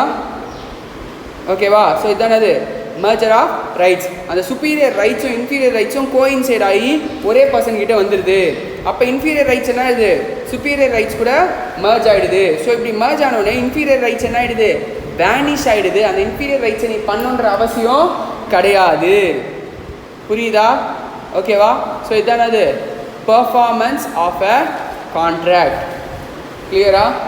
படிக்கிறீங்களா இல்லையானு தெரிய மாட்டேங்குது. படித்தாதான், டெய்லி படித்தாதான். ஏன்னா பர்ஃபார்மன்ஸை நீ விட்டுட்டேன்னா திருப்பி நீ படிக்கிறதுக்கே எப்போ படிப்புனே தெரியாது. இப்போ அக்கௌண்ட்ஸ் போட ஆரம்பிச்சிட்டினா நீ சம் போடுறதுக்கே டைம் இருக்கும், டைம் ஃபுல்லாக போயிடும். கரெக்டாக இல்லையா? உனக்கு இப்போ டைம் கொடுக்கறதுக்கான ரீசனே ஒன்லி டூ என்னது, இதை படித்து மனப்பாடம் பண்ணி வச்சுக்கிறதுக்காக மட்டும்தான். லாஸ்ட் மினிட்ல எடுத்தால் படித்து மனப்பாடம் பண்ண முடியுமா? முடியாது. டைம் எப்படி இருக்கும்? புரியுதா? அதனால தான் இது வந்து ஒரு ஸ்ட்ரக்சர்டாக மேக்ஸ் அண்ட் இது இப்போ கம்ப்ளீட் பண்ணுறதுக்கான ரீசனே அதுதான். ஏன்னா ரெண்டுமே கிரிட்டிக்கல் டாபிக். ஓகேவா? ஹை எஃபர்ட்ஸ் உன் சைட்லேருந்து தேவை. இது ரெண்டுத்துக்குமே போட்டு பார்க்கணும், மனப்பாடம் பண்ணி வச்சுக்கணும். புரியுதா என்ன சொல்கிறேன்னு? இதை பண்ணாமல் இது ரெண்டுத்தையுமே கிளியர் பண்ண முடியாது. ஓகேவா? வேறு ஆப்ஷனே நமக்கு இது ரெண்டுத்தையும் கிடையாது. அக்கௌண்ட்ஸ்லையாச்சும் நான் உனக்கு கிளாஸில் என்ன நடத்துகிறனோ அதை போட்டாலே போதும். பட் மேக்ஸு எப்படி வேணால் கேட்பான். அத்தனை மேக்ஸு என்ன சென்டென்ஸ் வேணால் ஃப்ரேம் பண்ணுவான். அக்கௌண்ட்ஸ் கூட ஃப்ரேம் பண்ணலாம். பட் உன்னால் என்ன பண்ண முடியும், ரிலேட் பண்ண முடியும். இதுதான் இங்கே இதெல்லாம் கேட்டிருக்கான் அப்படின்னு என்ன பண்ண முடியும், ரிலேட் பண்ண முடியும். பட் மேக்ஸில் அன்லெஸ் நீ கிளாஸில் நடத்த அந்த 100% கரைச்சி குடிச்சு நீ எத்தனை சம்மனா எடுத்துப்ப. ஸ்கேனர் போட ஆரம்பிச்சிட்டியா? போடல இன்னும். இனிமேல் என்ன பண்ணு, மதியம் இங்கே உட்காந்து ஸ்கேனர் போட்டு போங்க. ஓகே, என்ன நடத்திருக்காங்களோ நீங்கள் அதெல்லாம் போடுங்க. நீங்கள் வந்து ஃபுல்லாக முடிஞ்சிச்சுல, உங்களுக்கு கிட்டத்தட்ட எல்லாமே 80% 70% கிட்ட முடிஞ்சிச்சா? அதை என்ன பண்ணுங்கள், ஒவ்வொரு சாப்டராக எடுத்து இனிமேல் இங்கே உட்காந்து போட்டுட்டு அதில் எதாவது புரியலன்னா அது என்ன புரியலன்ற கொஷின் நம்பரையும் என்கிட்ட கொடுத்துட்டு போங்க. ஓகேவா? நான் மேம் கிட்டே சொல்கிறேன். மேம் உனக்கு அந்த சம்மை எப்படி எக்ஸ்பிளைன் பண்ணுவாங்க. கிளியரானா சொல்கிறேன். உனக்கு வந்துச்சாமா அந்த சம்மை, புரிஞ்சிச்சா ஆன்சரு? ஓகே. இப்போ அவள் டவுட்டு கேட்டால் கிளியர் ஆகிடுச்சு. இப்போ டவுட் அந்த மாதிரி உனக்கு ஏதாவது டவுட் இருக்குன்னா அந்த டவுட் என்ன பண்ணிக்கோ, கிளாரிஃபை பண்ணிக்கோ. ஓகேவா? எது புரியலையோ அந்த கொஷின் நம்பர் நீ என்ன பண்ணு, சென்ட் பண்ணு. ஓகேவா? போட்டு பார்க்காம மேக்ஸ்லாம் வரவே வராது, சுட்டு போட்டால் கூட வராது. இப்போ நீ குக்கிங் பண்ணணும்னு நினைக்கிற, வெறும் தேரி மட்டும் அப்படியே கவனிச்சு போயிட்டு இப்படி போடணும் அப்படி போடணும் அப்படின்னு நினச்சா அவனால் குக்கிங் பண்ண முடியுமா? கேவலமாக வரும் ஃபுட்டு. கரெக்டாக இல்லையா? அதே மாதிரி தான் ப்ராக்டிஸ் இல்லாமல் ப்ரிப்பரேஷன் இல்லாமல் உன்னால் என்ன பண்ண முடியாது, அங்கே போயிட்டு எக்ஸாமில் கையே வைக்க முடியாது. பேப்பரில் கஷ்டமாக இருக்கும் ரொம்ப. கிளாஸில் கவனிச்சதோடு அப்படியே போயிடலான்னு நினைக்காது. கிளாஸில் ஈஸியாக தானே இருந்துச்சுன்னு. இங்கே நான் எக்ஸ்பிளைன் பண்ணும்போது எல்லாமே ஈஸியாக தான் இருக்கும். லா கவனிக்கிறியா இல்லையா? எக்ஸ்பிளைன் பண்ணும்போது ஈஸியாக தான் இருக்கா இல்லையா? படிக்கும்போது எப்படி இருக்குது, வச்சு செய்தா அப்படி தான் இருக்கும். எக்ஸ்ப்ளனேஷன் வேறு. ஏன்னா நாங்கள் அது அந்த ஃபீல்டுலேயே இருக்கிறதுனால உனக்கு என்ன பண்ண முடியுது, அந்த கிளாரிட்டியை கொடுக்க முடியுது. பட் ரீட்டைன் பண்ணிக்கணுன்றது வேறு. அந்த வேர்ட்ஸை ரீட்டைன் பண்ணாமல் உன்னால் எக்ஸாமில் ஸ்கோர் பண்ணவே முடியாது. புரியுதா? அந்த ரிட்டென்ஷனுக்கு நீ தான் ஒர்க் பண்ணணும், மனப்பாடம் பண்ணணும். கரெக்டாக இல்லையா? உன் மைண்டுக்குள்ளே எப்படி எனக்கு ஏற்ற முடியும்? புரியுதா இல்லையா? உனக்கு கான்செப்டை புரிய வைக்க முடியும். உன் மைண்டுக்குள்ளே எப்படி ஏற்ற முடியும்? நீ தான் அதுக்கு என்ன பண்ணணும், ஒர்க் பண்ணணும். நான் ஆல்ரெடி சொல்லிட்டேன், 2 வே. ஒன்று என்ன, எமோஷன்ஸ், இன்னொன்று ரெப்படிஷன்ஸ். இதை தவிர்த்து வேறு வேவே கிடையாது மைண்டுக்குள்ளே என்ட்ரு ஆகிறதுக்கு. ஒன்று ஜாலியாக படி, புரிஞ்சிட்டு படி. அப்படி அது கஷ்டமாக இருக்கா, புரிஞ்சிச்சு, என்னால் மறுபடியும் அதை ரீகால் பண்ண முடியல அப்படின்னா ரிப்பீட் பண்ணு. 10 தடவை 100 தடவை ரிப்பீட் பண்ணு. மைண்டில் நிற்கிற வரைக்கும் ரிப்பீட் பண்ணு. ஓகேவா? எப்போ கேட்டாலும் சொல்லணும். அப்படி இல்லைனா ஸ்கோரே பண்ண முடியாது. புரியுதாண்ணா சொல்கிறேன்னு? ஓகேவா? ஸோ அதனால் ப்ராக்டிஸ் பண்ண உட்காந்து. உனக்கு நான் எடுத்துருவேன். எனக்கு இப்போ 10 மணி வரைக்கும் கூட டைம் இருக்குது, நான் எடுத்துருவேன், எனக்கு பிரச்சனை இல்லை. ஆனால் எடுக்க உனக்கு பேர்டன் இன்க்ரீஸ் ஆகிட்டே போகும். நான் ஏன் ஸ்டாப் பண்ணுறேன்னா அதுக்கு ஒரு ரீசன் இருக்குது. இதை படித்தா தான் நெக்ஸ்ட் டைம் போகும்போது உனக்கு என்ன பண்ண முடியாது, அதை படிக்க முடியும். நான் பாட்டு முடிச்சுட்டு நீ படிக்காமே வச்சுருந்தேன்னா யாருக்கு வேஸ்ட்டு? உனக்கு தான் வேஸ்ட்டு. 1 மாதம் கழிச்சு இந்த கம்பெனிஸ் ஆக்ட் எடுத்துப்பாரு, 2 நாளில் எடுத்து பார்க்கறதுக்கே எப்படி இருக்குது? 1 மாதம் கழிச்சு எடுத்து பார்த்தீங்கன்னா எப்படி இருக்கும்? அப்போ இன்றைக்கே நீ என்ன பண்ணிடணும், படித்ததை நோட்ஸ் எடுத்து வச்சுருக்கணும். என்ன படித்தோம், சார் என்ன சொன்னார் கிளாஸில், இந்த கார்ப்பரேட் வீல் எதை பற்றி பேசுது, உனக்கு புரிகிற லாங்குவேஜில் எழுதணும். தமிழில் கூட எழுதி வை, பிரச்சனையே கிடையாது. நான் உன்னை எழுத வேணான்னு சொல்கிறேன், நான் தமிழில் எழுதி வை. உனக்கு புரிகிற லாங்குவேஜில் என்ன பண்ண அந்த கண்டென்ட்டை எழுதி வை. அதுக்கப்புறமா நீ என்ன பண்ணிக்கோ, அடுத்த டைம் படிக்கும்போது புரியலனா இதை எடுத்து பார்த்தீங்கன்னா உனக்கு புரியுமா புரியாதா, அப்போ என்ன பண்ணிக்கலாம், அப்படியே மேட்ச் பண்ணி அதை படிச்சுக்கலாம். அப்போ ஈஸியாக இருக்கும். இல்லைனா கஷ்டமாக தான் இருக்கும். டைமை வேஸ்ட் பண்ணிட்டு அப்புறமா ரிக்ரெட் பண்ணாத. இருக்கிற டைமை ப்ராப்பராக யூஸ் பண்ணிக்கோ. ஓகேவா? மேக்ஸிமம் உனக்கு இன்னும் 1 வாரம் 10 நாள் இந்த மாதிரி போகும். அதுக்கப்புறம் உனக்கு டைமே இருக்காது. ஏன்னா அக்கௌண்ட் சம் போட ஆரம்பிச்சிருவேன். நான் கொஷின்ஸ் கொடுத்துருவேன், நீ என்ன பண்ணுவேன், சம் போட ஸ்டார்ட் பண்ணிவிடுவேன். அப்போ சம் போட ஸ்டார்ட் பண்ணினா எப்படி முடிப்பேன்? இதை பார்ப்பியா, அதை பார்ப்பியா. கிட்டத்தட்ட 2 சப்ஜெக்ட் முடிஞ்ச மாதிரி உனக்கு. ஓகே, ஒன்று உங்களுக்கு என்னது, 2 சப்ஜெக்ட் கிட்டத்தட்ட முடிஞ்ச மாதிரி. 70% அட்லீஸ்ட் சிலபஸ் என்ன இருக்குது, 2த்துலேயுமே கம்ப்ளீட் ஆகிருக்கு. பேலன்ஸ் 2த்துக்கும் நம்ம அது தனியாக பார்த்துக்கலாம். புரியுதானா சொல்கிறேன்னு? அதனால் டெய்லி ஒர்க் பண்ணு, கஷ்டப்படாத. உனக்கு ஏதாவது வேணும்னா இங்கே உட்காந்து படி. நீ வீட்டில் என்ன பண்ணுறேன்னு தெரியலன்றனால தான் இங்கே உட்காந்து படின்னு சொல்கிறேன். இப்போ நீ வீட்டில் படிச்சியா இல்லையா, என்ன பண்ண, டைம் எஃபெக்டிவாக யூஸ் பண்ணி எதுவுமே தெரியாது. இங்கே ஒரு 4 பேர் படிக்கும்போது நம்மளும் சேர்ந்து படிப்போம். கண்டிப்பாக நம்ம வேணும் இருக்க மாட்டோம், ஃப்ரீயாக இருக்க மாட்டோம். உனக்கு வேணுமா பிரேக் எடுத்துக்கோ, நான் உனக்கு பிரேக் எடுத்துக்க வேணான்னு சொல்லலை. இப்போ சார் ஃபுல்லாக உட்காந்து 9 to 11 அப்படியே படிச்சுட்டே இருக்கணும்னு நான் சொல்லலை. 10 o'clock வேணா என்ன பண்ண, 15 minutes பிரேக் போயிட்டு வா, நடந்து போயிட்டு வா, வெளியில் போய் சுற்றி பார்த்துட்டு வா, மறுபடியும் உட்காந்து என்ன பண்ண 1 hour படிக்க ஸ்டார்ட் பண்ணிவிடு. புரியுதா? ஸோ எஃபெக்டிவாக டைமை யூஸ் பண்ணு. டைமை மட்டும் என்ன பண்ணிடாத, வேஸ்ட் பண்ணிடாத. அப்புறம் ரொம்ப ரெக்ரெட் பண்ணுவேன். கிளியரா? ஓகேவா? காசு இங்கே நீ எனக்கு கொடுக்குற ஃபீஸ் இங்கே மேட்ரே கிடையாது. நீ கொடுத்த 30,000 ரூபா ஒரு மேட்ரே கிடையாது. நீ 4 months லூஸ் பண்ணுற. இந்த 4 months சீக்கிரமாக நீ போய் ஃபைனல் எக்ஸாம் எழுதினா, 4 months முன்னாடியே நீ போய் எழுதினா 4 lakhs எக்ஸ்ட்ரா சம்பாரிச்சிருக்கலாம். நீ கொடுத்த 30,000 பிரச்சனை கிடையாது. ஏன்னா 30,000 நீ நாலேஜ் வாங்கிட்ட. கரெக்டாக இல்லையா? புரியுதா நான் சொல்கிறேன்னு? அப்போது அந்த டைமை வேஸ்ட் பண்ணுறீன்னா யாருக்கு வந்து லாஸு? உனக்கு தான் 4 lakhs லாஸ். எனக்கு 1 ரூபா லாஸ் கிடையாது. நீ கொடுத்த 30,000 லாஸ் கிடையாது. நீ கிளாஸ் ஃபீஸ் கட்டுறல, அது லாஸ் கிடையாது. உனக்கு என்ன லாஸு? ஃபைனல் சீக்கிரமாக முடிச்சிருந்தீங்கன்னா உனக்கு என்ன வந்திருக்கும், 1 மாதம் சம்பளம் வந்திருக்குமா? அப்போ ஒவ்வொரு 4 மாதம் நீ ரிலேட் பண்ணும்போது 4 மாதத்துக்கான சம்பளம் 4 லட்ச ரூபா 4 லட்ச ரூபா நீ என்ன பண்ணுற, வேஸ்ட் பண்ணுற. உன் கண்ணுக்கு தெரிஞ்சே வேஸ்ட் பண்ணுற. கன்ஃபார்மாக 1 lakh சேலரி நான் வாங்கி தரேன் உனக்கு வேணா. இண்டஸ்ட்ரிக்கு போனீங்கன்னா ஒரு சிஏ கிட்ட போய் வேலைக்கு போனீங்கன்னா 70,000 80,000 தான் கொடுப்பாங்க ஃபைனல் முடிச்சுட்டு. பட் நீ இண்டஸ்ட்ரிக்கு போகிற ஒரு கம்பெனிக்கு போகிறேன்னா கண்டிப்பாக 1 lakhலேருந்து 1.25 lakhs வரைக்கும் ஸ்டார்டிங் சேலரி இருக்கும். பேசிக்காக பாஸ் ஆனினாலே. அதுக்கப்புறம் நீ ரேங்க் எடுக்கிற ஃபஸ்ட் அட்டெம்ப்ட்டு இதெல்லாம் பேஸ் பண்ணி உனக்கு என்ன ஆகும், இன்க்ரீஸ் ஆகும். 36 லட்சம் 40 லட்சம் வரைக்கும் கொடுப்பாங்க. ஆல் இண்டியா ரேங்கர்லாம் நீ எடுத்தீங்கன்னா 40 lakhs கொடுப்பாங்க. அப்போ நீயும் அதே அட்டம் பாஸ் ஆகிருக்க, அவனும் அதே அட்டம் பாஸ் ஆகிருக்கான். அப்போ மார்க்னால உனக்கும் அவனுக்கு எவ்வளோ டிஃப்ரென்ஸு? அவன் 40 lakhs வாங்குறான், நீ 15 lakhs வாங்குற. அப்போ அதுவே 3 times நீ என்ன பண்ணுறாங்க, லோவராக வாங்கிட்டு இருக்க. அவன் ஃபஸ்ட்டு சேலரி தான் அவனுடைய கடைசி சேலரியை டிசைட் பண்ணும்.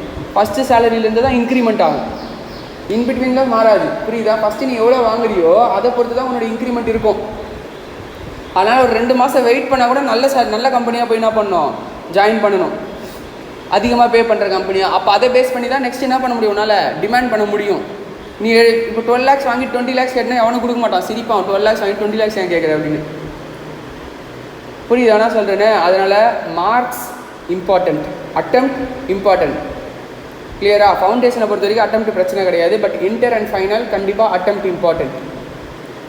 புரியுதா? அண்ட் மார்க்ஸும் இம்பார்ட்டன்ட். ஆல் இண்டியா ரேங்கர் வரனா கண்டிப்பாக உனக்கு 36 lakhs to 40 lakhs. 36 lakhs வச்சுக்கோ. எவ்வளோ வருது? 3 lakhs மந்த்துக்கு வருது. ஒரு வருஷத்தில் நீ ஒரு வீடே வாங்கிடலாம்.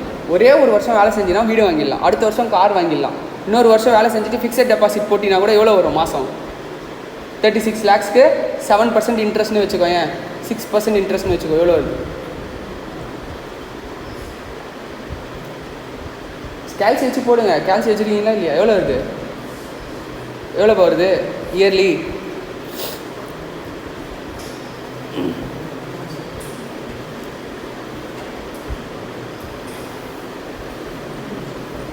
என்னம்மா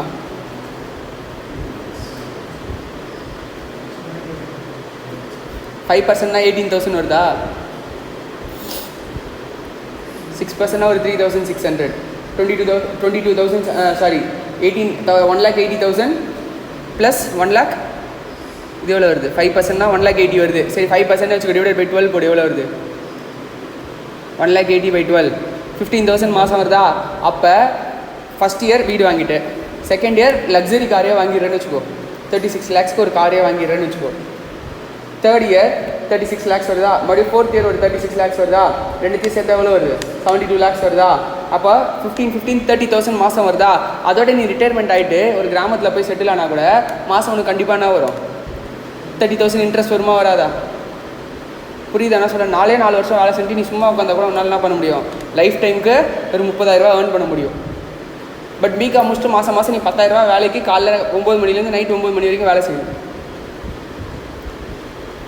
புரியுதா? லைஃப் ஃபுல்லாக வேலை செய்யணும் 10,000 ரூபா 15,000 ரூபாய்க்கு. அது எப்படி இருக்குது, இது எப்படி இருக்குது?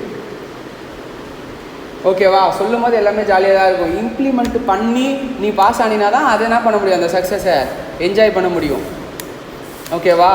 அது வேணும்னா இது பண்ணணும், இது பண்ணாமல் அது வராது. அதனால் டேரெக்டாக அது மட்டும் வேணும்னு நினச்சிட்டு இருந்தீங்கன்னா டிசப்பாயிண்ட் தான் ஆவேன். அது மட்டும் எப்படி கிடைக்கும்? ஒர்க் பண்ணாமல் எப்படி அது கிடைக்கும்? புரியுதா? நான் சொல்கிறேன், இப்போ ஜிம் போகணும், உடம்பு இப்படி பண்ணணும்னு நினைக்கிறேன், அப்படி போய் ஒர்க் பண்ணால் தான் என்ன பண்ண முடியும், அப்படி சேஞ்ச் ஆக முடியும். எதுவுமே இந்த ப்ராசஸ் பண்ணாமல் ரிசல்ட் வராது. அப்போ நீ ரிசல்ட்டை ஃபோக்கஸ் பண்ணக்கூடாது, பாஸாக ஃபெயிலானு. ப்ராசஸை பண்ணு, தானாக பாஸ் வரும். அங்கே நீ யோசிக்கவே தேவையில்லை, தானாக வரும். ஆனால் இந்த ப்ராசஸை பண்ணாமல் டெய்லி வீட்டில் தூங்கிட்டு பாஸ் ஆகணும்னு நினச்சா எப்படி பாஸ் ஆக முடியும்? சுத்தமாக ஒரே 1% ஒரு ஸ்டெப்பு கூட வைக்க முடியாது, சிங்கிள் டிஜிட்டை தாண்ட முடியாது மார்க்கு. புரியுதா? அப்படி தான் இருக்கும் சிஏ எக்ஸாம். நீ நல்லா எக்ஸ்ட்ராடினரியாக படித்தாலே 50 மார்க் தான் எடுக்க முடியும். எக்ஸ்ட்ராடினரியாக படித்தாலே எவ்வளோ எடுக்க முடியும்? 50 தான் எடுக்க முடியும், 50லேருந்து 60. அப்போ நீ எவ்வளோ எக்ஸ்ட்ராடினரியாக படிக்கணும்? 10 times எக்ஸ்ட்ராடினரியாக படித்தா தான் நல்லா 70 மார்க்ஸ் 80 மார்க்ஸ் எடுக்க முடியும். புரியுதா? எக்ஸ்ட்ராடினரி மீன்ஸ் புக்கில் இருக்க 100% கான்செப்சுவல் கிளாரிட்டி வந்துச்சுன்னா தான் உன்னால் எவ்வளோ ஸ்கோர் பண்ண முடியும்? 50 மார்க்ஸ் ஸ்கோர் பண்ண முடியும். என்ன சொல்கிறான் அந்த பேராகிராஃப்லன்னு புரிஞ்சிச்சுனா தான் ஸ்கோர் பண்ண முடியும். அப்புறம் கொஷினை அண்டர்ஸ்டாண்ட் பண்ணி அந்த கொஷின் இது கூட ரிலேட் பண்ண தெரியணும். இந்த 2 ஸ்கில்லும் வேணும். இதை நான் எக்ஸ்பிளைன் பண்ணிட்டேன், அந்த ஸ்கில்லை நீ தான் கொஞ்சம் கொஞ்சமாக என்ன பண்ணிட்டு வரணும், இப்போ டெவலப் பண்ணிட்டு வரணும். இப்போ அந்த கொஷின் படிக்கிறோன்னா அந்த கொஷின் எதுக்கு ரிலேட்டடாக இருக்குது அப்படிங்கிறத நீ என்ன பண்ணணும், கொஞ்சம் கொஞ்சமாக இப்போ டெவலப் பண்ணிட்டு வரணும். புரியுதா? உனக்கு ஆகஸ்ட் வரைக்கும் தான் டைமு. செப்டம்பர்லேருந்து நான் ஃபுல்லாக case study based question test கொடுக்க ஆரம்பிச்சிருவேன். அதனால் ஆகஸ்ட்டுக்குள்ளே நீ என்ன பண்ணுற, ஃபுல்லாக தியரியை படித்து மனப்பாடம் பண்ணுற. அப்போ தான் அந்த கேஸ் ஸ்டடி பேஸ்டு அட்டன் பண்ணுறதுக்கு உனக்கு ஈஸியாக இருக்கும். இல்லைனா கேஸ் ஸ்டடி பேஸ்டு கையே வைக்க முடியாது. புரியுதா? என்ன சொல்கிறேன்னா, அந்த பேராகிராஃபில் என்ன சொல்கிறான்றது உனக்கு தெரிஞ்சிருக்கணும். இல்லைனா அந்த கேஸ் என்ன பண்ண முடியாது, டச்சே பண்ண முடியாது. அது எப்படி அட்டன் பண்ணுறது நான் உனக்கு அப்புறமா சொல்லித்தரேன். அந்த டெஸ்ட் வைக்கிறதுக்கு முன்னாடி 1 week முன்னாடி சொல்கிறேன். அதுக்கப்புறமா அந்த டெஸ்ட்டை நல்லா பண்ணுவேன். கண்டினியூஸாக உனக்கு சாப்டர் வைஸ் அந்த டெஸ்ட் வச்சுட்டு வருவேன். கிளியராக? அதுக்குள்ளே ப்ரொவிஷன்ஸ்லாம் மனப்பாடம் பண்ணி மண்டையில் ஏற்றி வச்சுக்கோ. டைம் ரொம்ப கம்மியாக தான் இருக்குது. சரியா? ஓகேவா? ஸோ பிரேக் போயிட்டு வா.